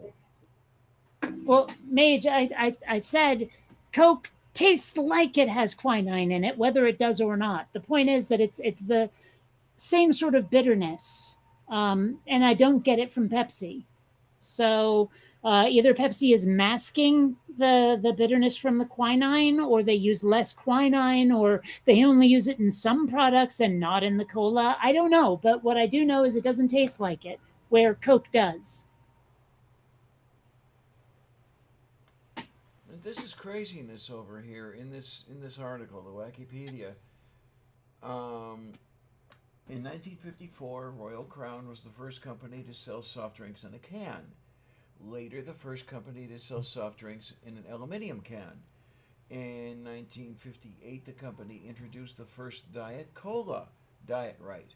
And in 1980, a caffeine free cola, RC 100. A lot of firsts there from that company. Well, this page is taking forever to load, but it looks like RC Cola, um, like I guess it's the consumers had something to do with it. I'm trying to get this site to load so I can read the full article and not just the blurb. Oh, well, that still doesn't answer the goddamn question. Right. It says RC Cola received its name from the people who matter the most, its consumers. When the reformulated product was released in 1934, the manufacturer named it Royal Crown Cola without saying why. As the soft drink became increasingly successful, consumers affectionately abbreviated the name to RC. Yes, but why did you name it Royal Crown, you bastards? Yeah.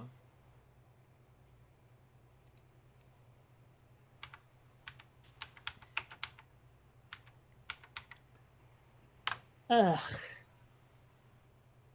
All right. Well, maybe I'll try a different site. Also, it sure would be nice if We Built This City wasn't stuck in my head. Hmm.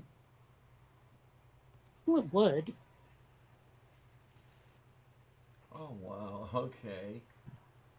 Hmm. Started looking for Diet Right, and I see that you can buy um, from Etsy, of all places, a 1963 vintage unopened bottle of Diet Right Cola.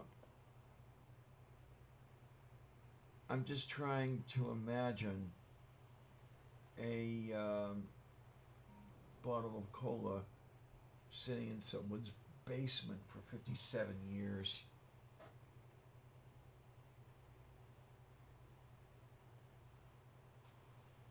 So I'm looking at an article that still doesn't say why they. It says, oh, and they named it Royal Crown without saying why. All right. Well, I Well, didn't.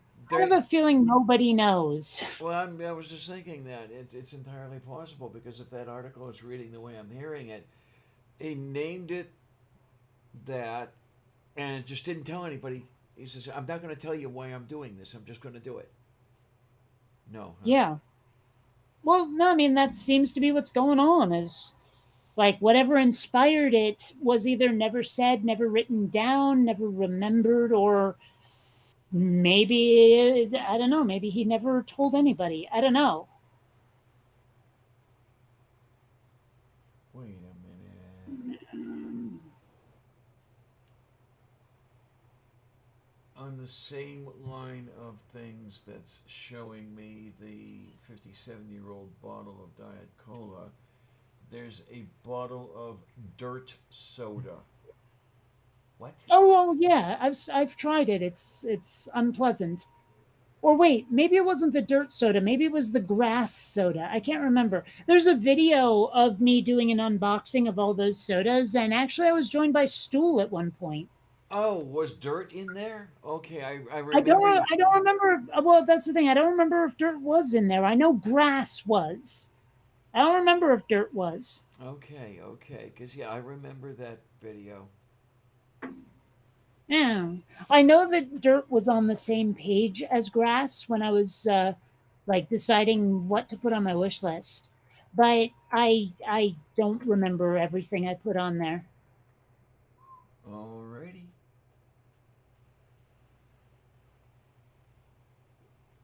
Hmm. And they specify on here that it's fresh. Okay. Is there that much difference between fresh dirt and stale dirt?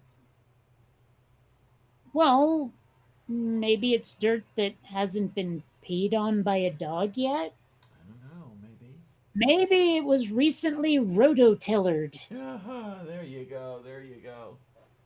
I don't know. Jelaki bakopaka treni.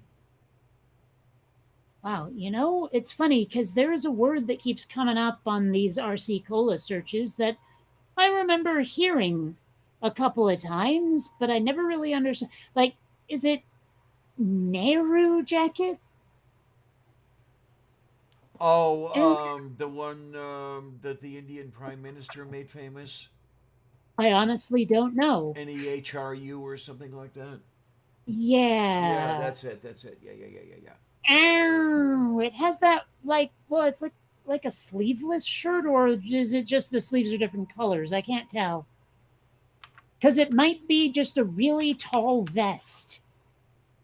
Oh, actually, here's a picture where someone's not wearing it, and yes, it's just a really tall vest. Oh, okay. I don't know. I mean, I think it could be made to look significantly better than what I'm seeing here with just a few changes.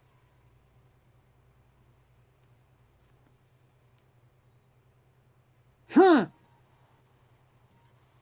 There's like this Imperial Mandarin one I see that's actually kind of neat. Like I would never wear it, but it's kind of neat.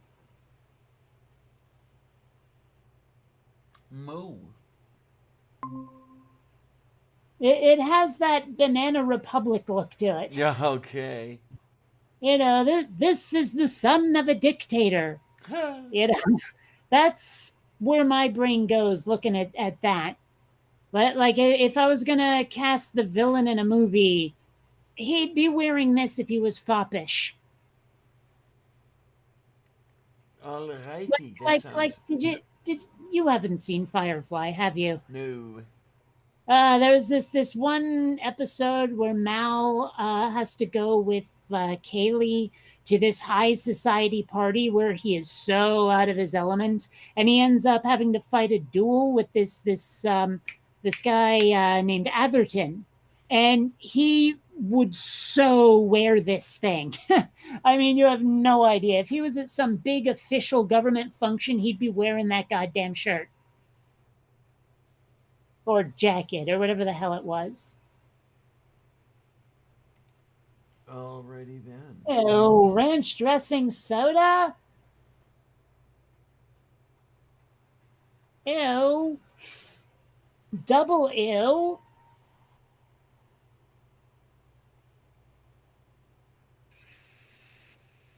Hmm.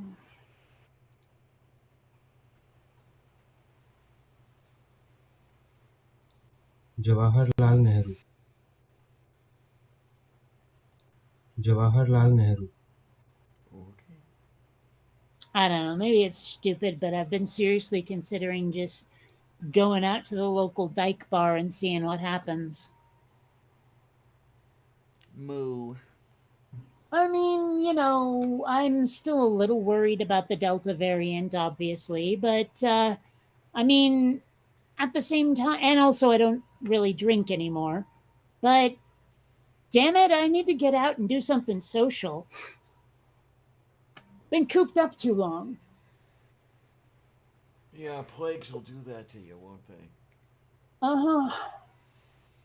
And I mean, I feel I've been more patient than most people with things like lockdown and masks, and hell, I'm still going out in a mask just in case.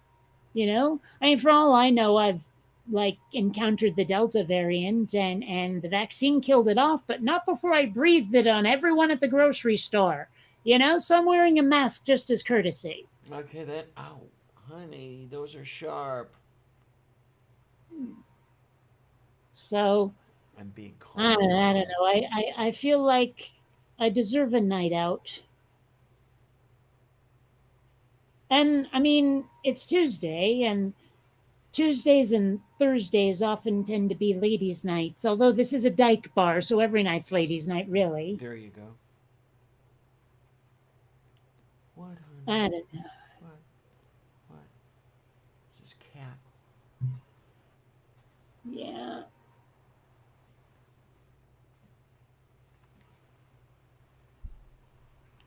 Hmm. don't know.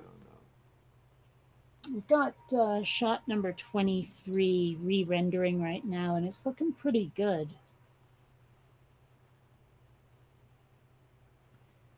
Hmm.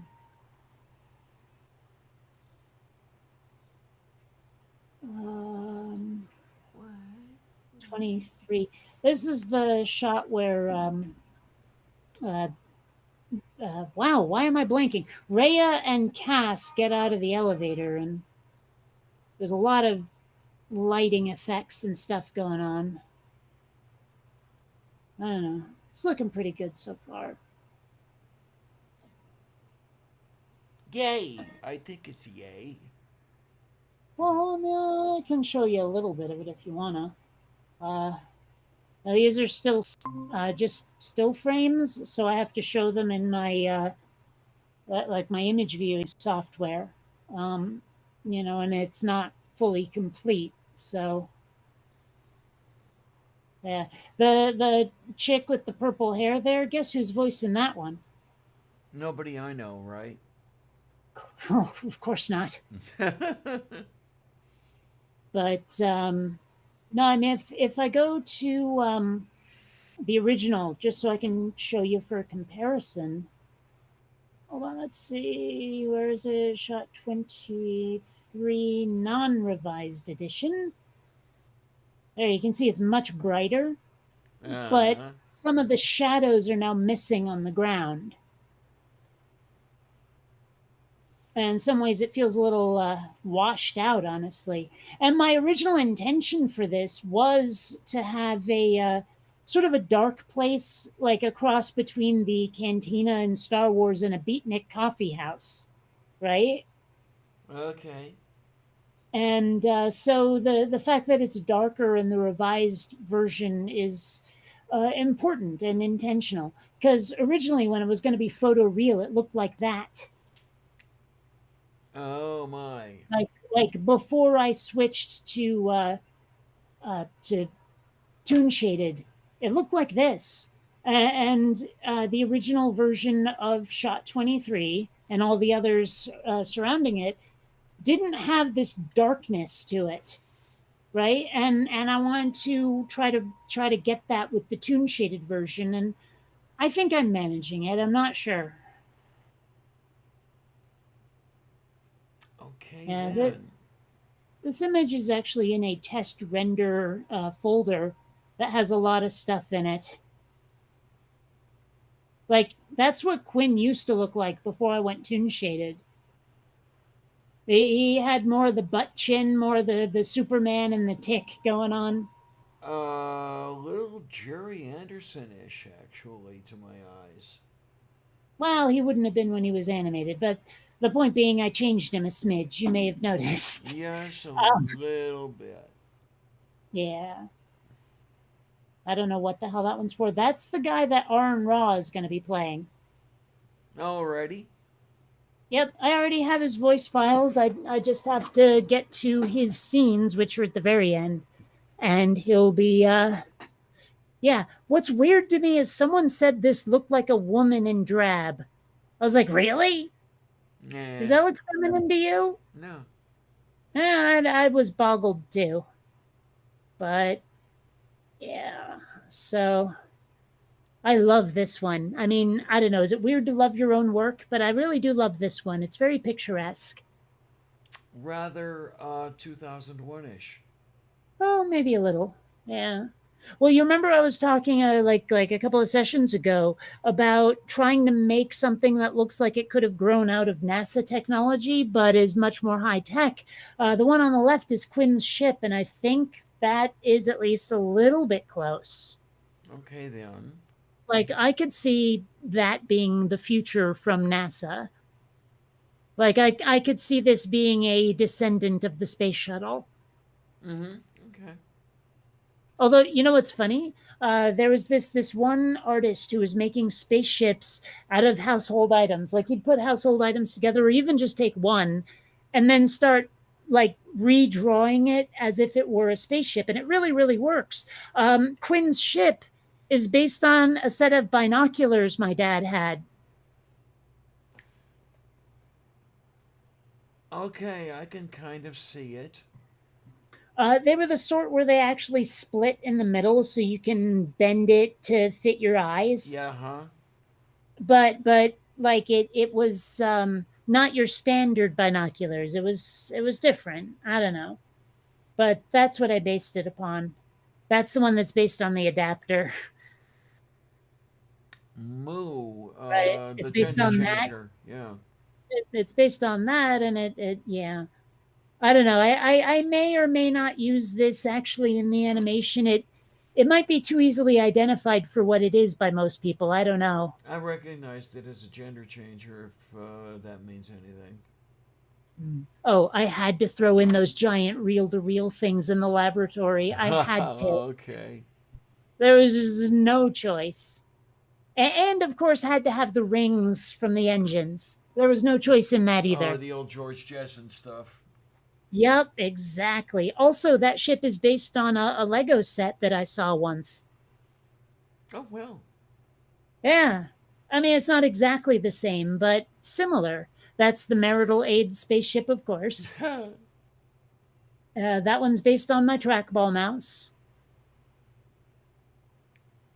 Right? Skeek. There's the cafe again, and I think we've looped. Okay. Skeek. But yeah, so having fun with it.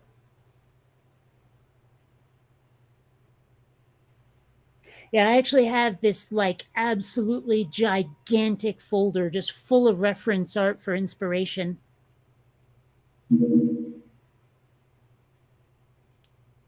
Like, you see, all of these are different categories of sci-fi shit. All right. Yeah. I like plants for environments, ideas for a poster, various scenes that look like stuff, generators, hairstyles, jump gates, titles. You know the device I'm talking about. Actually, you might not, but any sci-fi fan would. There's all the buildings, good guys and bad guys, outfits, a monorail. All of these are just full and full and full of images, and some of them have their own subfolders. You know, it's just like vehicles has a ton of those. Where's vehicles? There's vehicles. We got hover bikes and hover cars and all of that.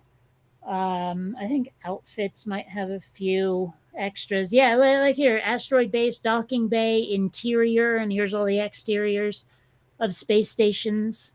Mm. So I mean, if I ever need some inspiration, I've held on to a bunch of stuff. You know, in fact, if you go through some of these, you can see where a lot of my characters came from. Alrighty. That sounds like good and yummy and tasty. Hmm. Well, like, okay, I can give you an example. Let's see. Okay, so this outfit right here inspired one of the outfits of actually one of my favorite characters that I've created. Let me pull up my media from Twitter because that'll make it easier to find. Yeah, there it is. Okay.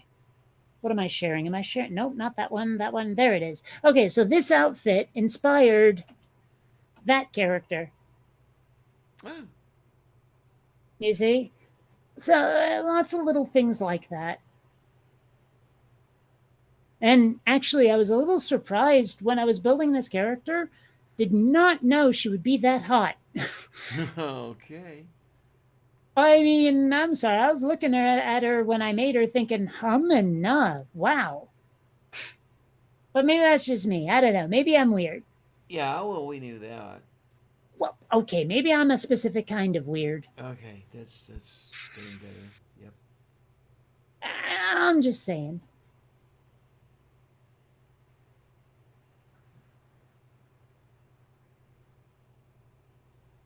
Yeah, Sylvia, if I could do that, I'd never leave the house. Oh, wait a minute. I rarely leave the house anyway.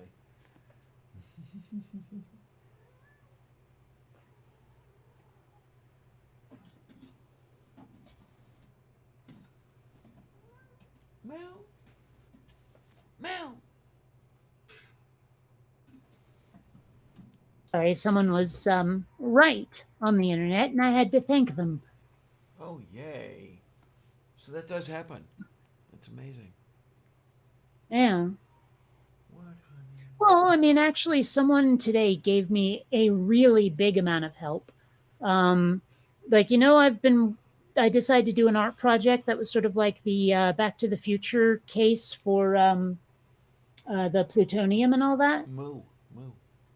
Well, I needed some way to light the plutonium chamber, and I couldn't think of one. And then someone pointed me at some like really simple but reusable LED lights, where it's a singleton instead of a string. Oh, well. And thinking about it, I think I know how to make the plutonium to put in the chamber. Now I just need to figure out like exactly how I want to make the plutonium chamber look. See, the basic idea, those pneumatic carrier tubes? Yeah, yeah, yeah. I found one for so much cheaper than they're usually offered, right? And it should be arriving in the next couple of days. And I'm going to be using that as the container for the plutonium, right? And I think I'm going to use a technique that they used for the lightsabers that I got. Because what all they did was put some really powerful LEDs inside of a plastic tube that was full of like clear like what am I trying to say, like cellophane paper, the kind of stuff they would use for transparencies on those overhead projectors. Like you roll that up, stick it inside of a plastic tube and light it, and it lights up like a lightsaber. Oh, okay. So I was thinking about maybe doing that and putting that plastic rod inside of this. Okay. Right? I think that would be pretty cool.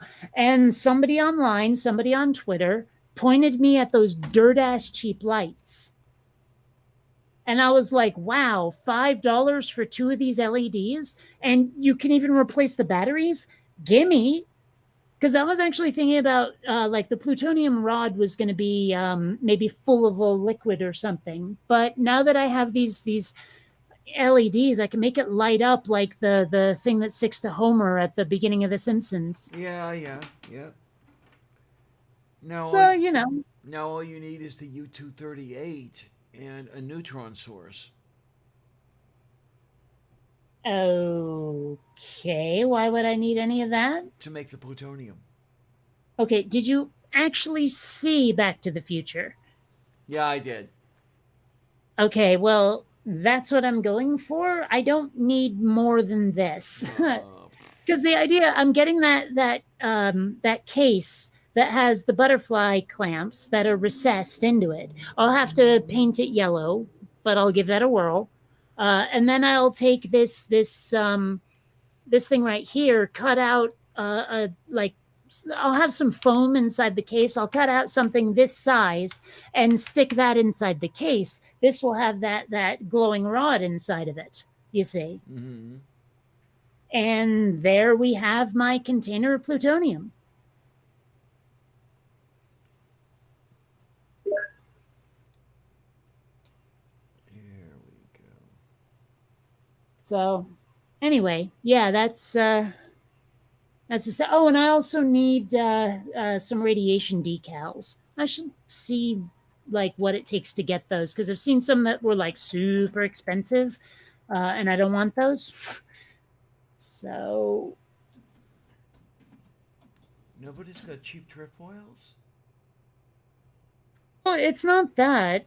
It's that there's so many people selling the decals I'm looking for that it's hard to wade through them all to find the ones that are the right size and the right price. Okay. I may have to just type in Back to the Future.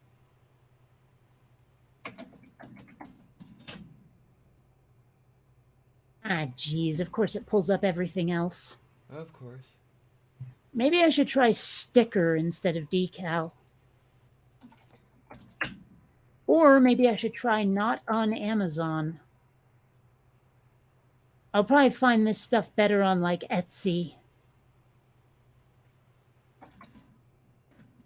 I mean, hell, that's where I found the container in the first place. Okay, then.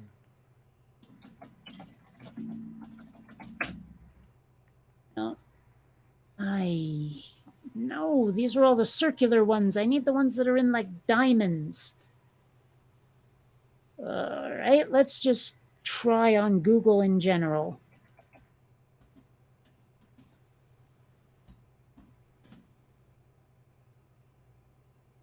Oh, fine, radioactive sticker. Fuck off.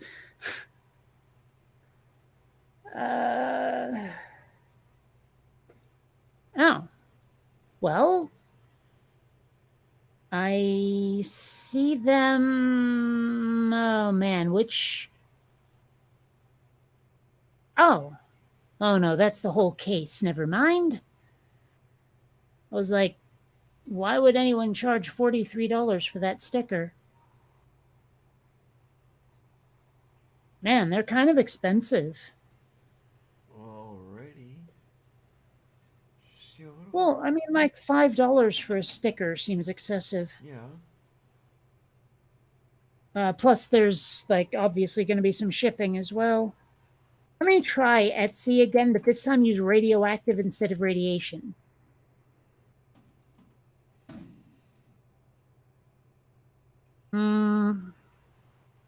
No, hey, there we go. Wait a minute. Why is this shit in pounds? Is Etsy a British site and I don't know it? Not that I knew of. Do they have a British subsidiary? I don't know, but all of these they're not even in euros. It's all pounds. Yeek. Oh well. God, I remember when Etsy was less an eBay type site and more a craft site. Well, I mean, this is still craft stuff, but is there no settings somewhere? Is there no way to tell it I'm not in the UK? Ah, there is. There it is. They freaking hid it down at the bottom. Currency, United States dollars. There we go. This is going to be handier. Moo. Although it looks like I may have to refresh to see it, but save. Ah, there it goes. Okay. Oh, this is so much better. Yes. Oh. Well, I don't want that one. That's vintage. That goes to a collector.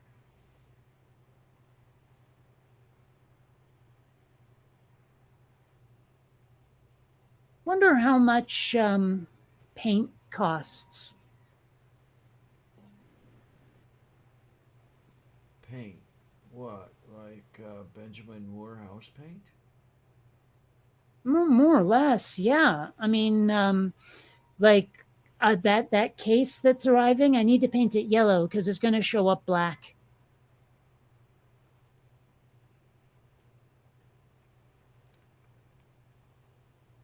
The last time I bought house paint, it was something on the line of $30 a gallon. Well, I won't need a gallon. Well, scale up and down as you need. I mean, I actually don't know how much it'll take to cover that case, but it definitely will not be a gallon. And holy shit, that's expensive. I'll just go to Ace. They're nearby. I can ask them. You know, and if the hardware store doesn't have it, I can try to find an art store. Like Michael's is way too far away, but I'm sure there must be something nearby.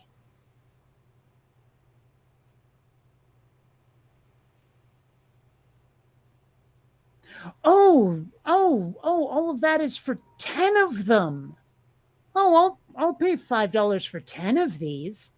Oh, yeah, absolutely.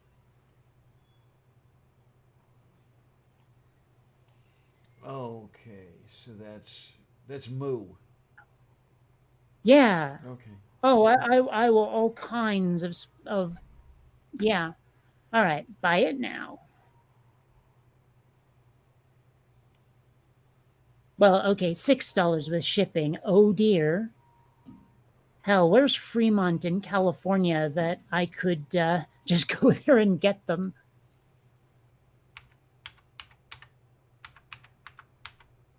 Yeah. Sign in. There we go. I confirm. Okay, so if this is the Fremont, I think it is. It's by San Francisco. Okay, too far to just go and take them. Yeah. All right. All right. So with tax, $6.39 for 10 radiation stickers. I'm good. And they look just like the ones in Back to the Future, too. I mean, like freaking exactly. Well then. Yeah. And, you know, it wouldn't shock me if I could get those locally, but whatever.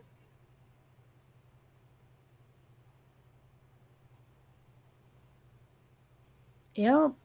Oh, I am so happy about that. I really am. It's, you know, like I just spent the last couple of days searching and searching and searching for all the things I was looking for, and this was like all kinds of painless, you know. Just simply the fact that it's that it was not a giant pain in the ass is what's giving me the happy here. Hmm.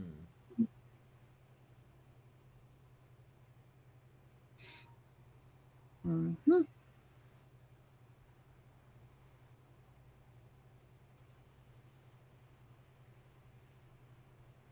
Okay. Silly PayPal. I didn't need to be notified of that. Like they seriously sent me an email saying you've authorized a payment, but it won't go through until eBay has processed the order. I'm like, you don't say. I didn't need that as an email. I really didn't. So now I just have to figure out where to get that transparency paper and where to get a non flexible plastic tube that I can use as a plutonium rod and how to cut one. Do you think hardware stores, if you find them there, they'll cut a length for you? Sure, why not? Yeah. I don't know. I don't go to hardware stores much. That's why I'm asking. I actually don't know.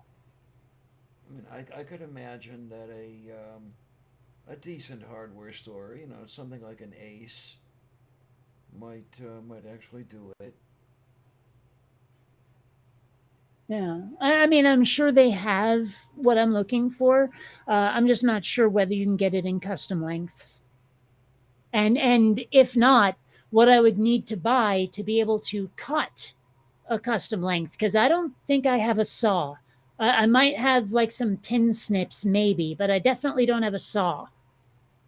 Well, it all depends on the thickness of the tube that you want to cut. If it's a fairly thick tube, I'd say a hacksaw. Right, and I don't have one. Yeah. I mean that's yeah. I have a bunch of lasers, but they're not powerful enough. Mm. You know, they don't even make the cats twitch anymore. You know, not with the safe batteries we have now. Okay then. I'm kidding, of course. Yes. Yes. Well, I don't know. You had this look on your face like you were trying to tell whether I was serious.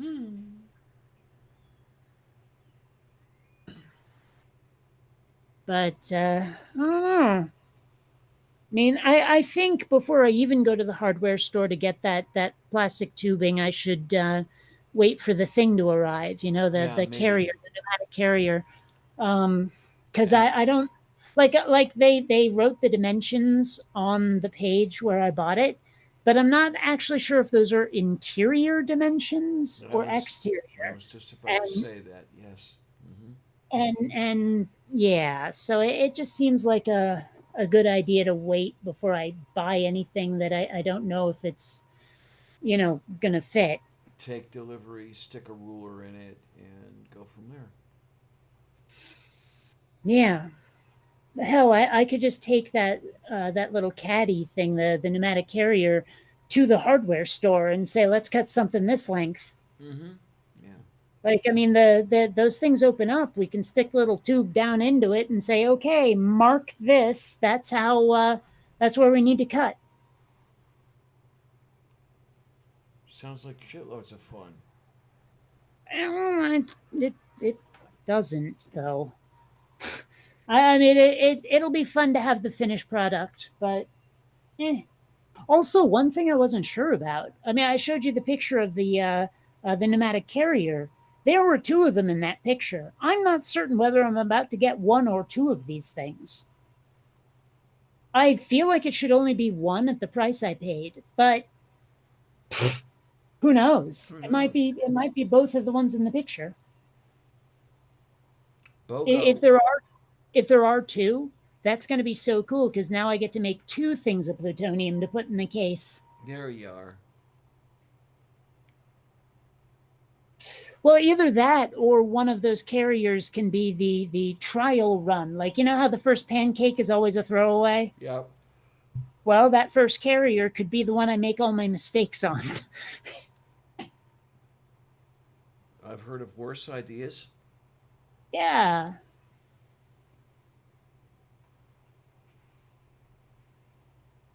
Now, Diebold is a safe company, right? Or a lock company? I thought so. Yeah. Okay, just making sure. Actually, it says technology company now. Okay, that works because the carrier has Diebold written on it, Yeah. and like I think the stickers I just bought are too big to cover that over. I might have to get a smaller one, or if Diebold is the kind of place that might actually, and you know what, looking at it, it might be pronounced Diebold. That's the I way don't I've know. always seen it. Yeah. Well, I've never heard it said, I've never heard and it it said does either. it and it does look like the two words die and bold put together. But looking at that Dorf at the end of Diebold Nixdorf, I think it might be Diebold. Is that how the Germans would pronounce an IE? Yep. Hmm. Maybe it's Diebold, but regardless, and it says here bank innovation, retail technology. They seem like the kind of people who might actually make a plutonium carrier, don't they? Yeah, indeed. Oh, geez. Yeah. And they're from my old neighborhood, Okay. North Canton, Ohio. That's just south of Uh-uh. Cleveland. Okay. So are they saying that you can ton or that you can't on? Yes. Okay. Yes, definitely. I don't know. But yeah, so I have to make that decision. And who knows? Are they going to send me one or two of these things? I guess I'll find out in a few days. So it was founded by Charles Diebold. Oh, it says quantity one. Okay. Alrighty. It says 3 to 5 business days, but this person's in LA, so I expect less. Okay, so the founder of the safe company was a German American industrialist. So I'd say Diebold. Diebold. Mm, Yep. I guess so. That's disappointing, though. I like Diebold. There's something about it. Die bold or go home or something like that. I don't know. Mm-hmm.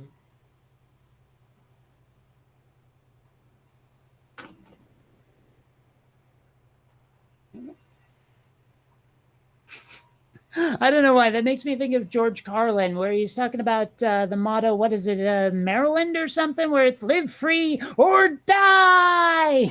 Like that one. Alrighty, yeah. I forget which state that is, and I should know because I like license plates, but live free or die. Which one is that? Might be New Jersey even. Live free or die license plate is New Hampshire. Okay. I'm going to have to remember that.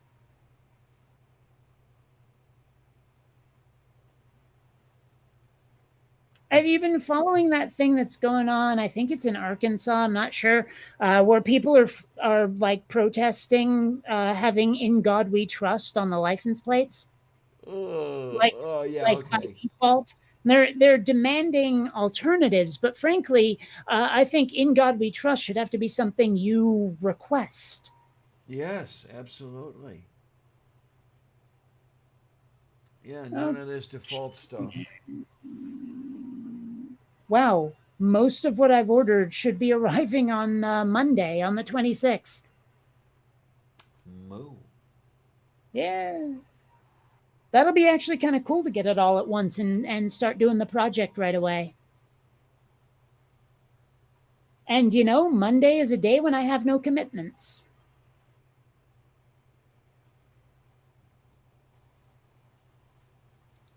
All right, that sounds like fun.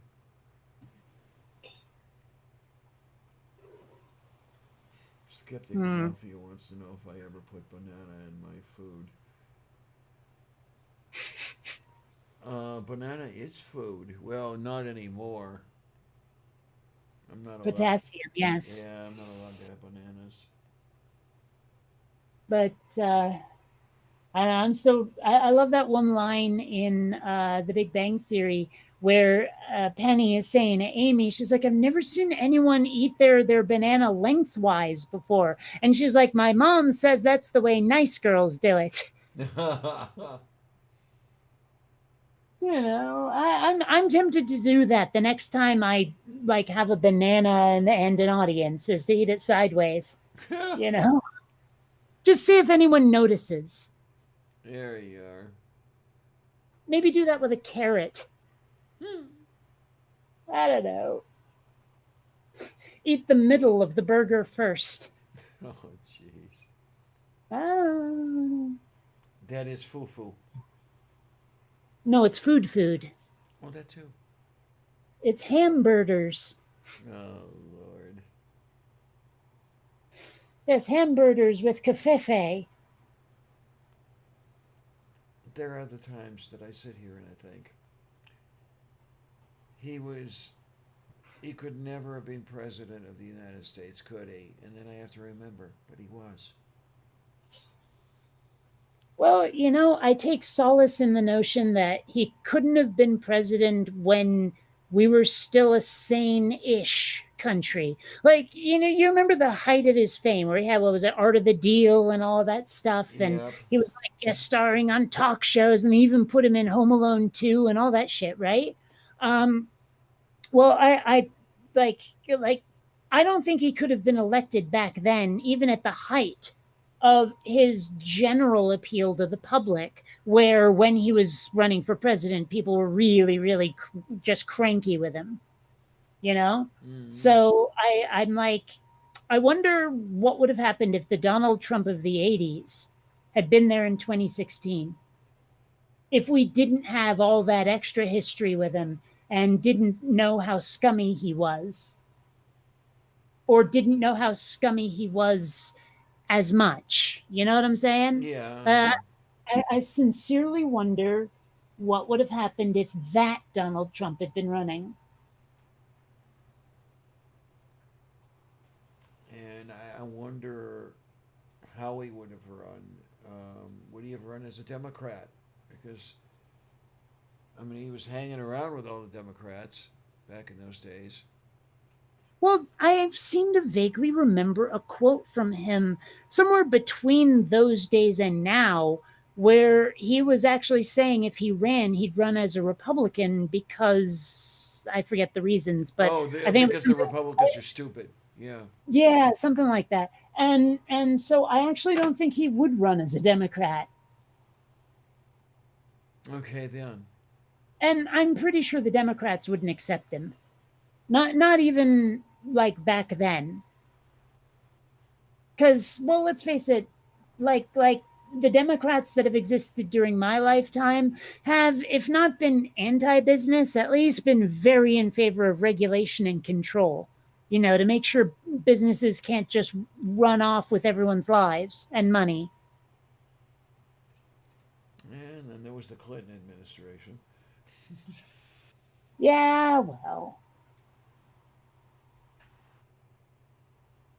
I don't know. I don't know what to think of the Clintons. I know I hate Hillary. I think Bill is just pathetic. Yeah, I don't know. It's funny because like so many people accused me of sexism for not liking Hillary, and I was like, she's not left enough, asshole. yeah. Like this isn't even about um like the fact that she's a woman. Not even a little bit. This is about the fact that her policies suck. But it was too late. Well, why are you a Trump supporter? Oh, I actually got that from Joe Biden's website. They're like, why did you vote for Joe Biden? I clicked, I didn't vote for Joe Biden. They said, why'd you vote for Trump with no option to say I voted third party? Yeah. Well, their line was that, yeah, if you don't vote Biden, it's a vote for Trump by Mm, default. it's from a card I game. like it. It's the Illuminati trading card game, which was fun. And it like I discovered if you put Bill and Hillary together, she's holding his leash before it became a meme, but now it's kind of a meme. Mm. Because I actually owned those cards. Oh, okay then.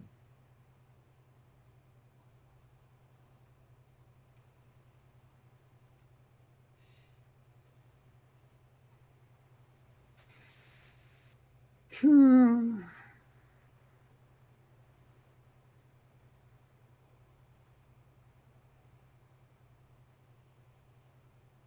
So it seems like we're out of shit to talk about. Foo. Yeah. I mean, Yeah. I could go on about a lot of things I know you're not interested in, but Hmm. I mean, might as well end it. I'm hungry. It's like way past dinner time. Oh Uh, my and word, yeah. and also, Neil started his stream and sent me a link. And I'm not sure if I want to do that or not with no weed, but Yeah, okay.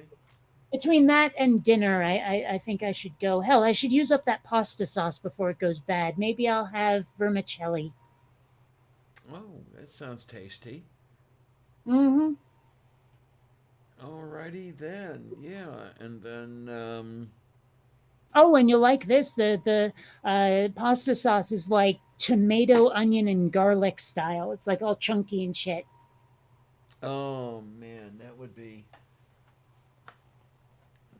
yummy and tasty, but they don't like me having tomatoes either. What are you gonna do? Well, they don't like me having anything. What are you gonna do? Tofu and card tofu and cardboard. Ugh, tofu. Yeah, in other words, a foam mattress and cardboard. Yeah. Mm-hmm. Anyway, I will catch you later. I am hungry and must eat. All right, honey. Well, you be good and you have fun and things and stuff. And yeah, I'll start to close this down as well, and we'll just kind of go from there. To the fridge mobile! Away! Yay! Oh my, oh my. Okay then. And what I will do is I will say I want to thank everybody who's here. I want to thank everybody who's not here. I want to thank all you guys for keeping me going. And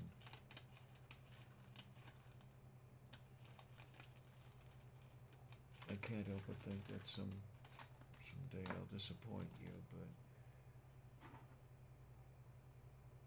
not today anyway. Maybe Saturday. I don't know. But I really do want to thank you guys. It's an honor, really.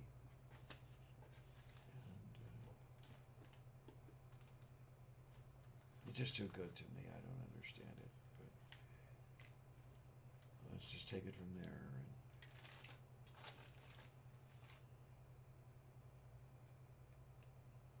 decide where to go from here. Okay. But everybody take care. Everybody be good. And I guess I want to say thanks a lot, troops. See you on the other side.